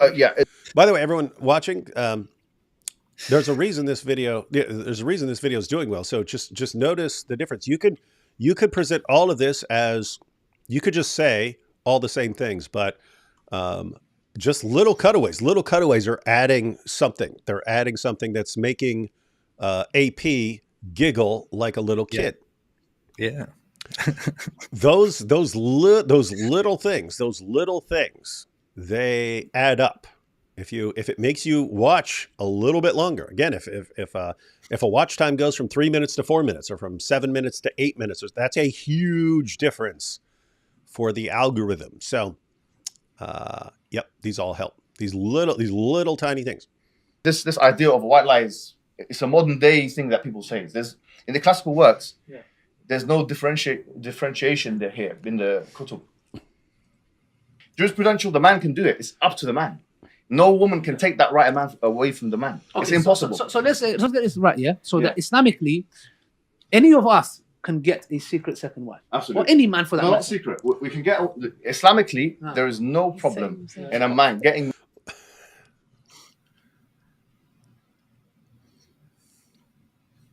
That's based. It's so messed up, though. I mean, I'm not even talking about Sheikh Itoff's video here. I'm talking about what they're doing. These going back. I mean, this is a while back, but these 4 guys and basically manipulating these girls into agreeing that they're actually bad wives if they don't, if they're not on board with their husbands getting all these extra wives and stuff. They're the bad ones. And no one can take this right away from a man. You see, no woman has a right to take that away from a man. And why we lie to her? It's like, gosh. That's the thing. That's immediately what I see. Like the entire the sole purpose. Hey, how'd you get all staticky again? How does you do that? Very staticky. What'd you do? How about now? That's better. What'd you do? Okay, I don't know. I just changed my settings. But that's exactly what I see when the entire purpose of this whole show here, where they set up the studio and invite the women on, the entire purpose, all I see from the beginning is just to invite the women on and to tell them to justify all these things into their face and to basically use them in order to show why men can do whatever they want and why women should just shut up and accept it. Mm-hmm. That's all I see here. That's the purpose of the entire program. Yes. Yeah. And guys, when you see something like Ali Dawa having his wife write on a dry erase board, this all connected. Because he'll say, "Oh, this is her choice. Yeah, it's her choice. She wants to write on the whiteboard. Yeah." In reality, it's a status symbol for him, but it's all connected to this. This program is a program on how to manipulate women into doing things that are against their advantage and to the man's advantage, no matter what. And how do you do that? You condition them, and then you program them, and then you get them to be what you want while thinking that they're making the choices all along. It's pathetic. Disgusting stuff. Married to another woman in Misyar without the first wife's knowledge. And there's no khilaf in this. Yeah. There's actually...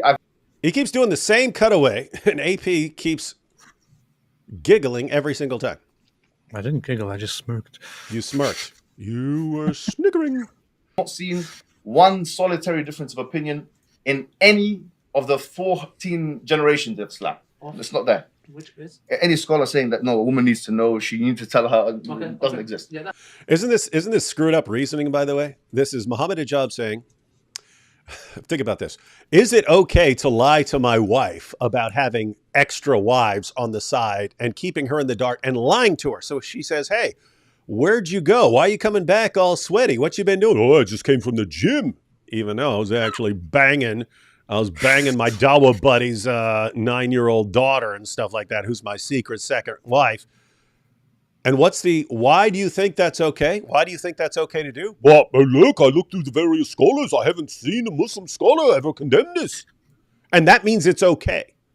That means it's okay. This is what you're dealing with. This is some messed up stuff. If you can't find a Muslim scholar from your school who says that it's wrong, go ahead. It doesn't matter how evil it sounds. And then you're conditioning these women. Oh, well, if a Muslim scholar doesn't say that it's wrong, then okay, who am I to say that it's wrong? And so I just have to agree. This is actually this is an Islamic issue, but to be very honest and very fair, this is even more so a Salafi issue. Salafis have this big obsession of going back to the earlier generations and what the scholars who are specifically traditionalist say, and how they base their knowledge on the first generations, and they have this way of almost worshipping and venerating beyond reason their scholars and saying, "Well, this scholar here explained that it is okay to do this and this and this, therefore we can do this and this and this and this." It's just such a ridiculous way of operating, and they're doing precisely what the Quran accuses Jews and Christians of doing, which is they're taking their scholars, in this case, as gods. Because burn.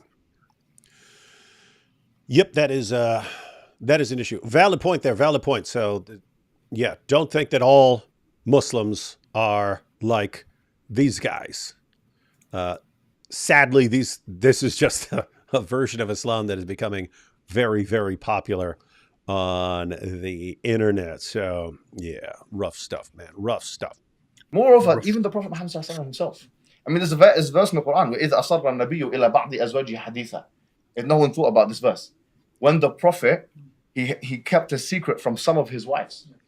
Some scholars, I'm not going to go into detail, but some scholars actually connect this with an incident with Maria the Copt and so on. And I'm not going to go into detail. The reason Muhammad Hijab is not going to go into detail about Maria the Copt is that she was actually one of Muhammad's sex slaves. Yes, Islam allows men to have sex slaves in addition to their wives. A Muslim man can have up to 4 wives at once. And in addition to the 4 wives, he can have an unlimited number of concubines, which refer to women who are basically have slave status. When they are owned by her master, a woman owned by her master, has to freely give of herself to the master. The master has the right to have sexual relations with her. And is there, how does... Look, you just did it again. I'm laughing because I'm laughing just because you're snickering. I know. It works. I like it. Anyway, takeaway there is easy to add small elements that add something to a video. By the way, it was good pointing out why hijabs. I'm not going to go into details. It's like, okay, I'm already giving you ladies a lot of stuff to be concerned about here. I don't want to add on this whole story about Muhammad banging his sex slave and then swearing an oath, trying to cover it up, and then swearing an oath to his wives that he won't do it again, and then getting a magical revelation saying, yeah, you could break your oath and go back to banging your slave girl and so on. Didn't want to talk about that right there. The ladies already had plenty to think about. Does consent play into this at all, or can we understand anything about consent from this end? Like, does the female slave have to consent to that, or is it kind of like because she's owned and so therefore? In the classical thought, the understanding is that by virtue of the fact that she's owned, she does not have the right to consent. Or to withhold herself from her master. The master has the full right over her, and her consent does not play anything in this relationship. And Muhammad, the pattern of conduct for all Muslims, got caught having sex with his slave Maria in the bed of his wife Hafsa. It's better you hear it from me than from others. And also, this is in the Quran. So you can't really, this is a verse in the Quran. It is reported in Al-Tabari that, and many other books of tafsir, that one day Hafsa went away and she was not going to be at home. And so the Prophet called Maria to the house of Hafsa. And don't you love this? It's better you hear this from me. It's better you hear this from me than from David Wood or the apostate prophet. He actually said that. Wow, man. This is one of the great. He's aware. Yeah, this is one of the great things that's happened in recent years, ladies and gentlemen.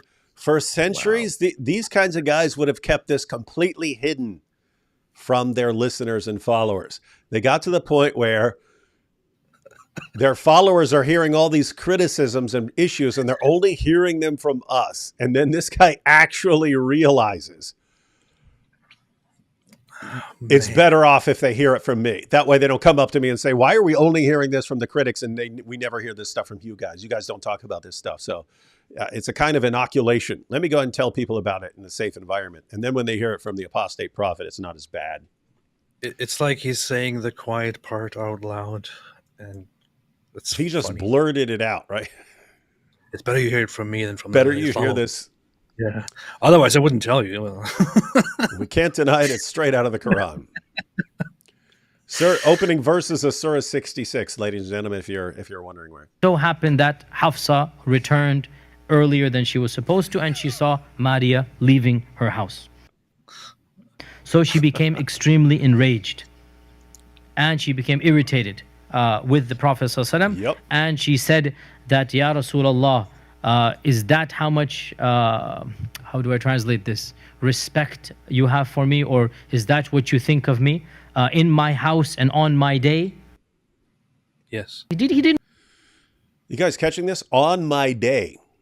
Muhammad had different dates, so he'd go spend this day with this woman, spend the next day with this woman. Now, there were times when he'd bang all his wives in the same night and so on, but the general practice was to, as far as who he's staying with on a given day, he's going from one wife to the next, day after day. And this is Hafsa's day, so Muhammad is staying at Hafsa's house for this day. But she's out running errands and so on that day. And so Muhammad bangs his sex slave in Hafsa's bed. This is Hafsa's house, Hafsa's bed. He bangs his sex slave there. She comes home early. You did, seriously? You did this in my bed? On my day? My day? This is your day to spend with me, and you're banging a slave girl? Wasn't me. Wasn't me. No, she just came in here to clean something up. Do anything wrong. He's a human being. You hear this? He didn't do anything wrong. He's a human being. What kind of human being wouldn't bang his sex slave in his wife's bed? You have for me, or is that what you think of me in my house and on my day? He didn't do anything wrong. He's a human being and he has halal access to Maria. Okay, Hafsa has the right to get irritated. Yes, we understand that. It's her house. She has the right to get irritated, right? But technically, he didn't do haram. And our Prophet did not commit haram, right? When he isn't busy. Same reasoning of hijab, right? Like as messed up as this sounds to you, it's not technically haram, and therefore it's fine. With his other wives or his multiple sex slaves, your husband will have plenty of time to spend with you. Some of the activities you can look forward to with your husband include, but are not limited to, being used as his tilth, which is soil ready to be seeded even if you are busy doing his cooking.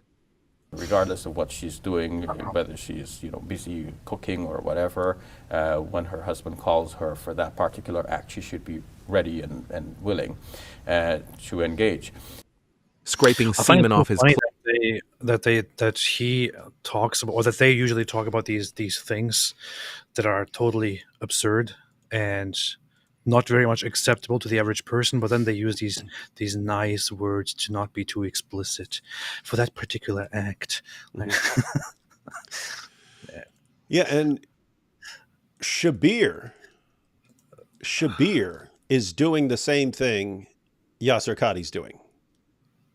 He understands that we are now in an age where people are going to hear this stuff. They're going to hear it. Women are going to hear it. And so you can't keep it quiet anymore. And so you need to bring this stuff out on your shows and in your channels and so on, as Muslims, as Muslim scholars, because it is, keep in mind, they're totally right. It is better if you want to keep people in Islam and you know they're going to hear about this stuff. It's better that they hear it from you guys first, so it's not shocking when they hear it from the apostate prophet or Sheikh Itoff or something like that. Doesn't make it not horribly disgusting, though. I mean, think of it. This is, and it's always most of it is like trying to sell it to women. I mean, imagine it's always women going, "Are you guys serious? Wait, what? What? They don't. There's no issue of consent. No, let us men tell you exactly what you need to think about this. And if you don't disagree, you're bad Muslim women. You're bad women. You're bad Muslims." Well, the good Muslim women wouldn't hear this to begin with because they wouldn't be using the internet and wouldn't have any access to any device. Only the bad women, unfortunately, get to hear this stuff. Yep. All right, we got the idea here. Watch a little more. You may even be beaten so badly that your skin turns green, just like the woman in this hadith was. Luckily, Muhammad was there to make things right by condemning the woman for being in the wrong. Islam and human rights are in 100% agreement that women should be beaten. We only differ on who should do the beating. You say only the state can punish women. Islam says no. Power should be distributed across kinship groups. And this means that the patriarch has authority to physically discipline members of his family, including his wives, if they violate important norms and values. In countries like Afghanistan, I have to say something. It's quite obvious. Like Daniel Yakikic talks about how the man is the master of the house and he can discipline his wife. We know very well that that's not how it works in his own home with his own wife. He obeys his wife. He says, "Oh, okay, I'm sorry, darling. I'm sorry. Okay, I will be better. I apologize." And then he goes out there and he's like, "Yeah, you might have to discipline your wife." It's quite obvious. You don't know that, AP. He might be like, "Hey, honey, you back from kindergarten today? Just so you know, we're in the U.S., so you're required to go to school. But once we move to Afghanistan..." Wow. All right, so we got the idea on this video. Celeria, by the way, because we're we're talking here about what happens if you're not actually in the video talking to the camera. You have to compensate for that somehow because not appearing in your video, that is a disadvantage. That gives you a disadvantage over someone who's sharing information and speaking directly to the camera. So what do? One of the things that would be easy to incorporate, because I mean, keep in mind that this Shake It Off video with all these graphics, it's a lot of work. It's a lot of work to put in. But one thing, notice he's putting in just video clips of Muslims saying this stuff.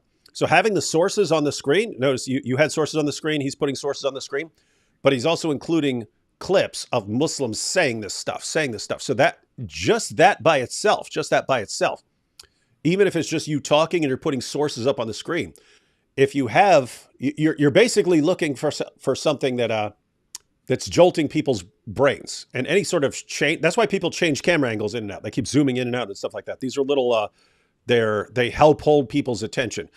Changing things on the screen, they just help hold people's attention. And that is like a lot of what you're trying to do on YouTube is hold people's attention. But just interspersing video clips, even if the rest of the video is a source on the screen and you talking about it and stuff like that, if like every minute or so, there's a cutaway to a video clip of a Muslim, one of these dawah guys saying this stuff.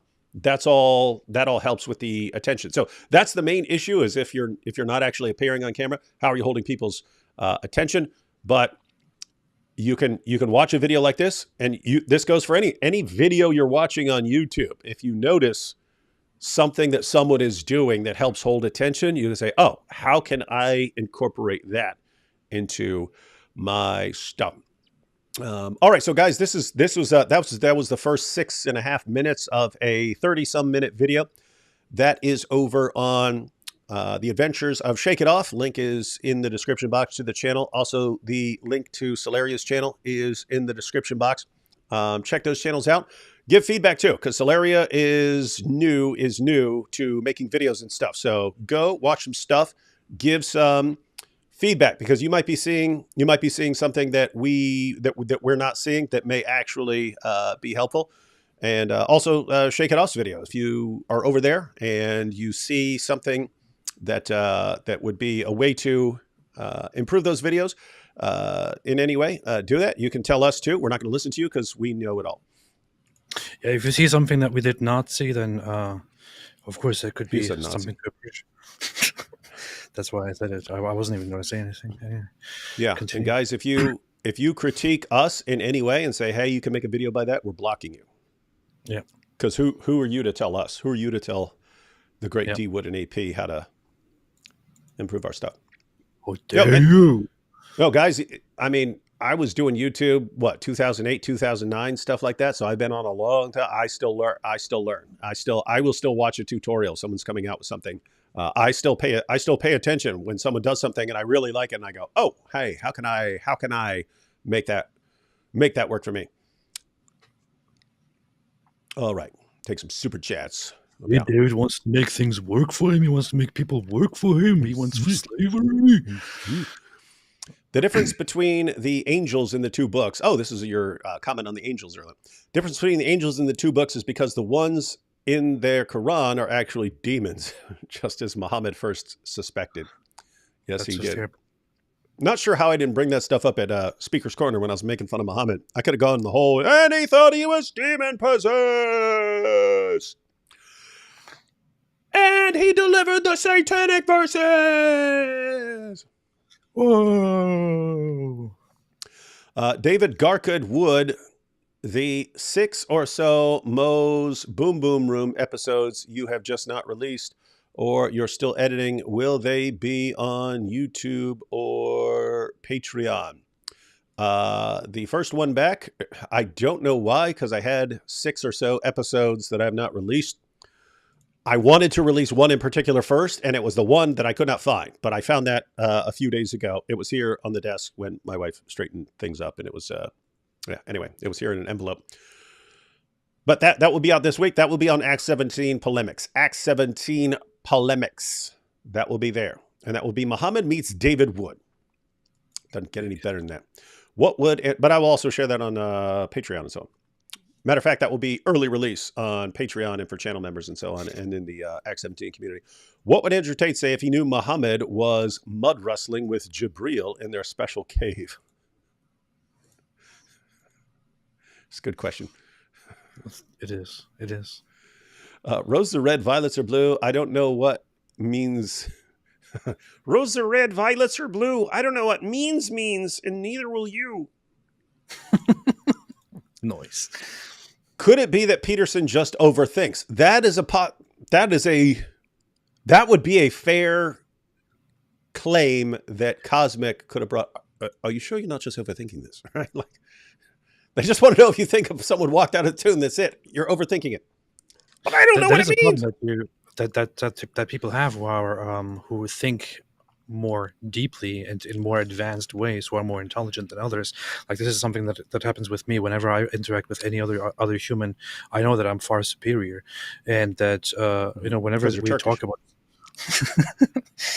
and German. Can you imagine? Turks think they're superior. Germans think they're superior.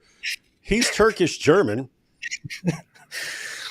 No, but seriously, when you interact with when Jordan Peterson talks with people about this issue, he might really be going very far, too far in his thinking, and thinking about it from such aspects which nobody's asking for and nobody's requiring from him. This is a fair point. Yeah. I'm grinning because I saw all these comments that were from when we were watching this. What do you mean by walk? What do you mean by tomb? But there's a bunch of these. What do you mean by walk? By out? By tomb? Overthinking. Peterson is a man, a woman, or a man. Peterson responds, I don't know what that means. That is an issue, like when you're talking, like when it's what is a woman or something like that. The Peterson crowd's going to be like, stop acting like you don't know. Stop acting like you don't know. Just go with the clear, obvious meaning here. But then you start talking about a religious issue. Well, I don't know what that means. Yeah. Let's see.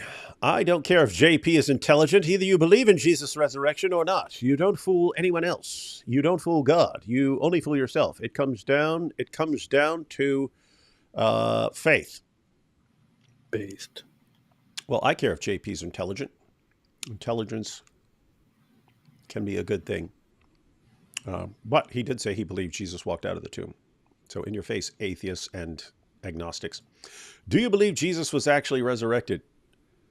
Jordan in a literal Bible suit. Man, but what does that even mean, dude? Dude. I don't think it's plausible to create a religion based on seeing Jesus dying and returning. If untrue, the religion would have lost the followers after Jesus died. Game over. Followers after is proof. What is this? I don't think it's plausible to create a religion based on seeing Jesus dying and returning. Oh, if untrue, the religion would have lost the followers after Jesus died. Game over. Followers after is proof. Yeah, so you had other people claiming to be the Messiah in the ancient world. The general rule is if your Messiah, if your guy dies, okay, you better find a new Messiah because he wasn't it. So Jesus somehow, his followers go in a completely different direction, and they're claiming they saw him. They saw him risen from the dead. And so there is something. There is definitely something about these followers being. Why, if Jesus was just another guy that died, why did things turn out so differently? Atheists have been hammering down on Christians for decades now, and we're standing. Wonder why most atheists are so afraid to go after Islam. What's up? There is this new feature. I don't know if you have seen it, which is chat summary, auto-generated, AI-generated chat summary, which summarizes the chat or what the chat is talking about. Oh, yeah? And it just gets very, very strange sometimes. Like is this right on now, YouTube? Is this a YouTube feature? Yes, on YouTube. People are seeing it right now. For example, right now for me, it is saying various viewers express different opinions on a variety of topics, including religion, sin, and the beliefs of various religious figures. Wow, totally that's helpful. super helpful. Yeah, thank you. I would have never anticipated that for this live stream. Various, different, various. Okay, thanks. Wow. So Blue Mono here says, I wonder why most atheists are so afraid to go after Islam. I don't know. A fear issue could be an issue for some atheists. I think lots of atheists just their Christianity is closer to them than Islam. There's more Christianity around them than Islam, so they may go after it more in that way. I'm sure we know there are people who gladly blast away at Christians and not Muslims because they know Christians aren't going to get violent with them and so on. But that can be true of all kinds of people. I mean, there are Christians who will go after atheists because the atheists aren't going to get violent, and won't go after Muslims because the Muslims might get violent and so on. So anyway, there are lots of atheists and lots of ex-Muslims who are blasting away at Islam. So it's because they don't want to be graped. Yeah, they don't want to be graped by Smiles to Jinnah. Peter Spencer. I agree with AP. It does sound like JP is still on the fence. Oh, yes, still on the fence in the terms of he's speaking probabilistically. It's like, I think you would, if you went back with a camera, I think you would see Jesus walk out of the tomb. So yeah, he's not, oh yeah, I'm completely convinced that Jesus rose from the dead and so on. But that's just probabilistic reasoning. You look at all the evidence and say, I think it's this way.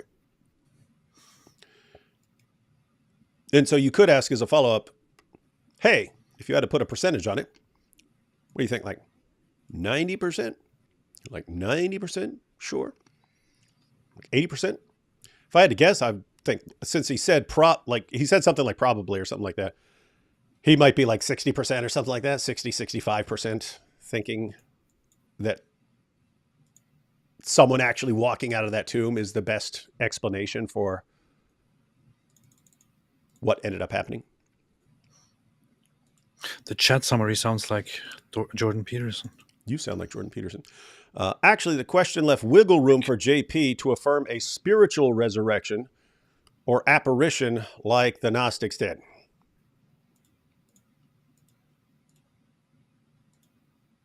I mean, maybe, but you're talking guy walking out of a tomb. Why does an apparition need to walk out of a tomb? And then you'd have the follow-up of wouldn't the body still be there? Thank you both. Based. You're welcome. I suspect Jordan Peterson doesn't know what to do with what he believes. Well, he says. What do you mean? I don't know what to do with that. I don't know what to do with that. He said that about Muhammad. Well, Muhammad is a warlord. I don't know what to do with that. What do you mean? You blast away at him. That's what we do. Yeah. You've seen Sneeko getting his teeth knocked out. Yeah. To be fair, his teeth didn't get knocked out. His teeth just got chipped a bit by a Superman punch because he messed with the wrong security guard on the wrong night. After, I think they did actually have it based on the little descriptions I saw on Twitter. I think they did have the place reserved, and everyone just heard what they were saying, and they're like, "Oh man, you gotta go. You can't be you're a bunch of freaking Nazis in here. Get out." Yeah. I don't want you. The thing is, they are arguing that they told the venue in advance what kind of people they are and what kind of people will be arriving, what kind of people are reserving the place. However, apparently still in the middle of it, when they started talking, the personnel got irritated and eventually they told them to leave. It's like, okay, get out, get away. The thing is, a business has the right to do that. And you can then thereafter, if you have a problem with it, you can then handle things in a civilized way properly later on, and have a dispute with them. I don't know, maybe consider filing a lawsuit, whatever you want to do. But they didn't want to accept that they should be kicked out, so they started provoking the security, and eventually things got a little bit out of hand. Yep, you caught the wrong security guard and just think about this. Just think about this because Sneeko got busted in his mouth, right? Assuming he presses charges and so on. I don't know if he will, because do you seriously want to go to court? You going to go to court after this? You're going to be sitting as a witness, and it's so what happened then? Oh, then I was yelling this, and I was praising Hitler, and and then I knocked his hat off, and we were all yelling stuff and calling him all this racist stuff because we're a bunch of racists. And then I tipped his hat off, and he punched me in my face. Sure, you will win people. You will win the court over. You only need one juror to go, oh, you deserve that. You deserve that. You only need one juror, and that guy's walking. That guy's walking. Man, oh man. Mo here says, maybe he struggled to answer because it was a decision moment. Did he just become a Christian? Oh, so maybe he never actually thought through whether he believes that Jesus actually walked out of the tomb and that was a decision moment. Yeah, I'm not sure about that. Billy says, found Mike Winger sitting in my living room without pants on. When I approached him, he said, don't worry, I'm just vaping. It's safer than cigarettes. Lots of stories like that about Mike Winger.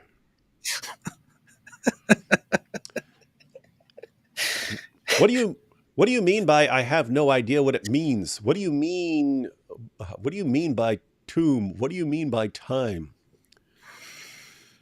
Yeah, and that's why we point out that there's a difference between someone else doing it and Jordan Peterson doing it, where we don't think Jordan Peterson is being dishonest. But if someone else were doing this, if someone else were responding this, it would be like, oh, I can't take you seriously. When, oh, what does this word mean? What does this word mean? What does genocide mean? John Doe, here are some chants I like. Jesus Rosary, Arabic chant, Greek Orthodox chant, Agni, Partheny, Orthodox chant, Psalm 116. I'm going to screenshot these as well, too. David is going to be like, I don't want to list. I don't want to hear about Arabic. I don't want to hear about Arabic. I don't like Arabic. I hate Arabic. Philippians 2, 10-11 matches Aleinu prayer of Adonai. Jesus clearly claims divinity. My Sephardic bro says his rabbi sounds like JP answering questions. His rabbi sounds like JP answering questions. Well, what does that mean? Yeah. Another video about David from Myth Vision is out. Uh-oh. From Myth Vision. Beast. Beatrice says, Jordan, get out. The building is on fire. What do you mean by fire? What do you mean by out? I don't know what it means to get out. Is it true Middle Eastern Muslim countries are highest in porn viewership? I have no idea. I do remember the issue years ago where it was specifically things like animal porn and donkey porn stuff, that Pakistan was leading the world in those kinds of things. I think there was years ago a per capita viewership from Muslim countries was very high, reported at some point in general. But yeah, would need to, and that stat was also there. You were right. The whole bestiality porn and stuff like that. Yeah. Celeria here. It's pronounced Sheogorath. Or Sheogorath. What is? It was a word earlier that we're like, what the heck is that? Dumb question. If someone does not believe Jesus resurrected, but more of he was not unalived, lucky, does that makes Jesus less of a son of God? Does that make his preaching less morals? So if Jesus didn't rise from the dead, but he somehow didn't die or something like that, that wouldn't affect certain things. Like if you agree with the golden rule or something like that, then that's nothing to do with whether Jesus rose from that. In other words, you could agree completely with certain things Jesus said, even if he didn't rise from the dead. Jesus rising from the dead, I would say, shows that his claims are true and that he has a stamp of approval on his message. So if he didn't, then yeah, he'd be some teacher. But if he's going around claiming to be the Messiah and claiming all these things about himself and doesn't rise from the dead and doesn't have that, I don't know if he'd really be a great moral teacher, unless you think all that stuff is made up, all the stuff claims about himself and claiming to be the Messiah and so on. But yeah, so if you think the claims that Jesus was making, so if you think Jesus was claiming to be Son of God, and then he doesn't have that stamp of approval, I'm not sure I'd call him a great moral teacher. I'd call him like a nut job or something like that. Again, unless you think he was a good moral teacher and then a bunch of stuff was made up about him, including his resurrection or something like that. But point is, if he didn't rise from the dead, I don't know why we wouldn't be taking him nearly as seriously as we do. You guys go over Sneeko being Superman punched? If so, sorry, I was busy, missed some of the stream on and off. You're just going to have to go through it on a live stream, AP. Sneeko got punched? Yeah, right in his face. Superman punched. Happy Father's Day, David. What are some of your favorite gospel hymns? Tend to like the classics. At the Cross, things like that. There's a couple songs I like that are just basically like quotations of the Bible that were put to music.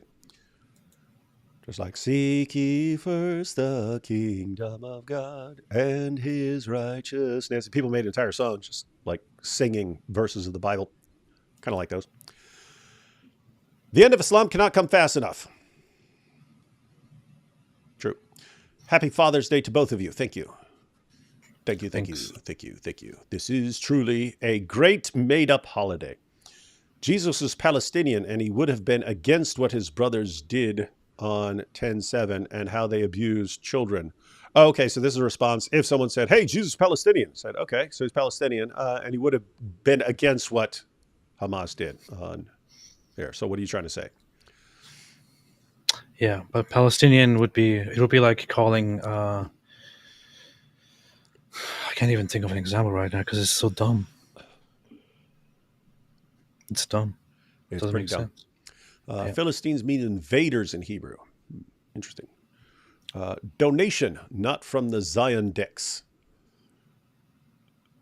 Then we don't accept it. D. Wood hates nerds. Also D. Wood, familiar with the lore behind random obscure Dragon Ball characters no one else ever heard of. I wasn't familiar with that. I looked it up. So in your face, I'm not a nerd at all. Not even a tiny bit. Not even a tiny bit. I think I saw one episode of Dragon Ball. I did watch the crap out of One Punch Man though, just in the name of full disclosure. What'd you say? I grew up watching Dragon Ball and watched the Dragon Ball Z series, all episodes of it, I think twice or three times. Yeah. So that's pretty nerdy, I guess. I don't think that is. If you grew up watching a cartoon, I mean, I don't think that's nerdy at all. I grew up watching Transformers and G.I. Joe and stuff like that. That's not nerdy, man. But I also did the thing. I also had these DVDs that were which had all the episodes of Dragon Ball Z on them, which I brought with me when we moved to Turkey and spent when we were moving in, just spent the whole time, first week or so, just watching it all through again, and which was pretty sick. Yeah, it's messed up. Matt says, when someone talks about Christ as a Palestinian, I immediately want to Jordan Peterson that dude. What do you mean? What do you mean by Palestine? What do you mean by mean? Yeah. In other words, don't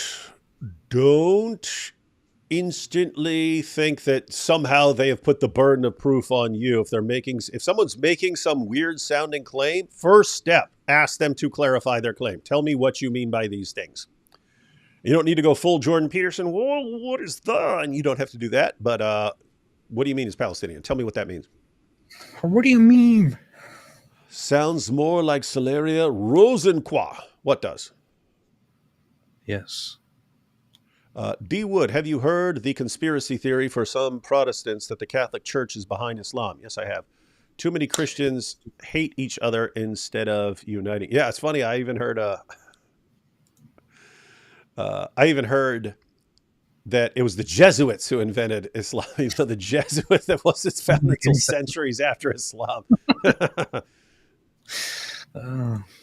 And this is the thing. This is an example of how the conspiracy theories about different groups, they don't have to be restricted to just groups outside of Christianity or groups outside of any group. People can go with these insane, ridiculous sounding conspiracy theories for the in group as well, to point fingers, where Christians were. I mean, in Europe, Protestants and Catholics are very much mixed. We're very much mixed throughout history. they could be accusing each other and making conspiracy theories about each other. It's totally not necessary. The whole idea that the Catholic Church created Islam is nonsensical. It makes no sense at all. It is so ridiculous. It would be laughable to even sit down and analyze and respond to it. It is. It's. Whatever. I've also heard the Jews started Islam, and yeah, guys, when someone's saying something like that, the reason these things spread is someone who doesn't like Catholics says to another guy who doesn't like Catholics, "Hey, do you know Catholics started Islam? You don't like Islam? Catholics started it." And if it's someone who doesn't like Jews talking to someone else who doesn't like Jews, "Hey, Jews started it." Ask what the argument and the evidence is, and see if there's a good case. And don't accept it just because you don't like some group that's involved. See what the good case is. Never seen a good case for this stuff. There can be no good case. It's just not possible. It's almost like arguing that Alexander the Great created Catholicism. Yeah, 3 centuries before Christ in Rome. But keep in mind, that's a good example of someone who he clearly I don't know what his background is, but he's clearly doesn't like Catholics.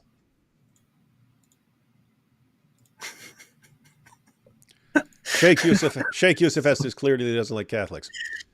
And so he's sitting there saying, the Catholic Church invented 3 centuries before Christ. And it doesn't matter how dumb it is. Doesn't matter how dumb it is. You'll find people who, oh, really? Wow. Was your favorite show Far Four versus the World? And that's why Celeria is the GOAT. The GOAT. The fact that AP left Islam and is friends with a Christian says it all. That does say it all. He's a hypocrite. How are you going to dismiss one superstition and be friends with another? That means you can't trust ex-Muslims. Mm-hmm. Don't listen to these guys. I just went full-time doing Limp Bizkit covers and am now Ohio's #1 Fred Durst impersonator. Wow.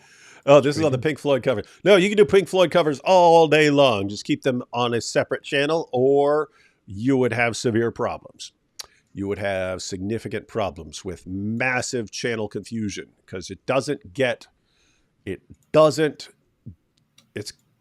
you can't possibly have more different kinds of content than blasting away at Islam and singing covers. This man has real problems. The end of that Shake It Off video is fun. Oh, I haven't seen the end. I will check it out. Yo, Captain Crunch, maybe it's time to get a new mic. Who? Oh, Not that's me. probably you getting all staticky earlier. Yeah, probably. Celeria says, thank you very much for the advice. By the way, I was already thinking to improve my speaking speed, but I now have many other things to think about. See, I think Celeria is a product of this cult's lives. It is. This cult's lives. He even said notice at some point, which clearly shows that. Yeah, if you say notice, you clearly got that from me. Yeah. Anyone who says notice is watching David Wood. Mm-hmm. Yeah. Muhammad's married life was like the Real Housewives of Atlanta combined with UFC Fight Night. It's a good description. It was pretty messed up. This show have been great. Love to spend some time in here with you guys. By the way, if I'm allowed to ask, how is Paley doing, David? Well, Paley has a terminal illness and has had many episodes over the years, so has had lots of problems. And it's not something that gets better. It doesn't get better. In other words, it just gets worse over time. So some Arabic Orthodox chants would suit your channel. I'll check it out. What do you mean by mean? It's a reference to John's channel. New orders overheard in Muhammad's kitchen. Beast. Beast.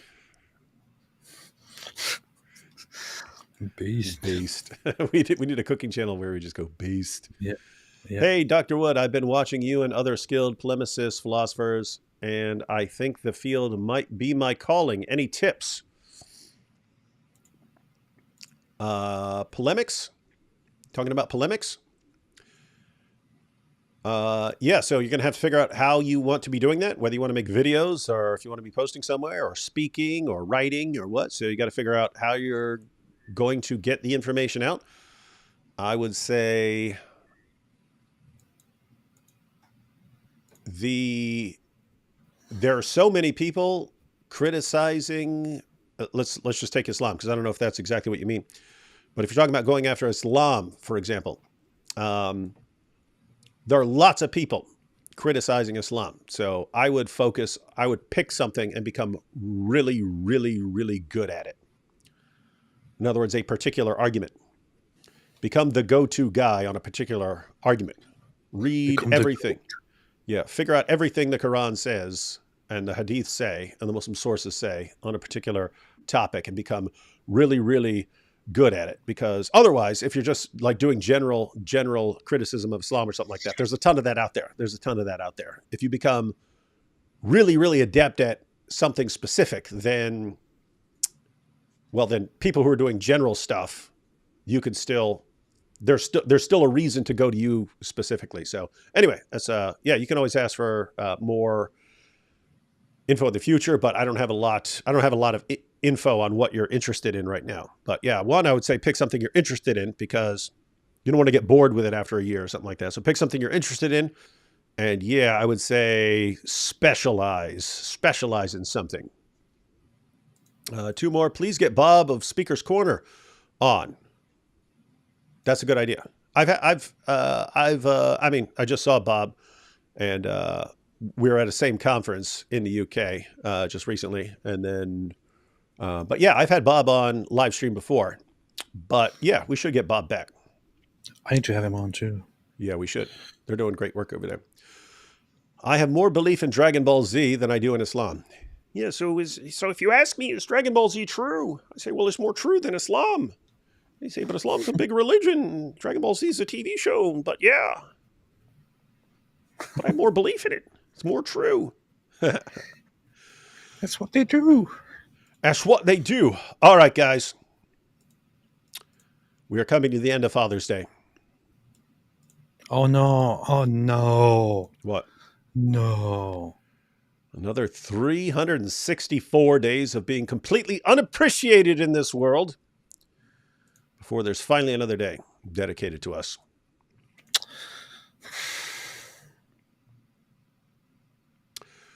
Wow.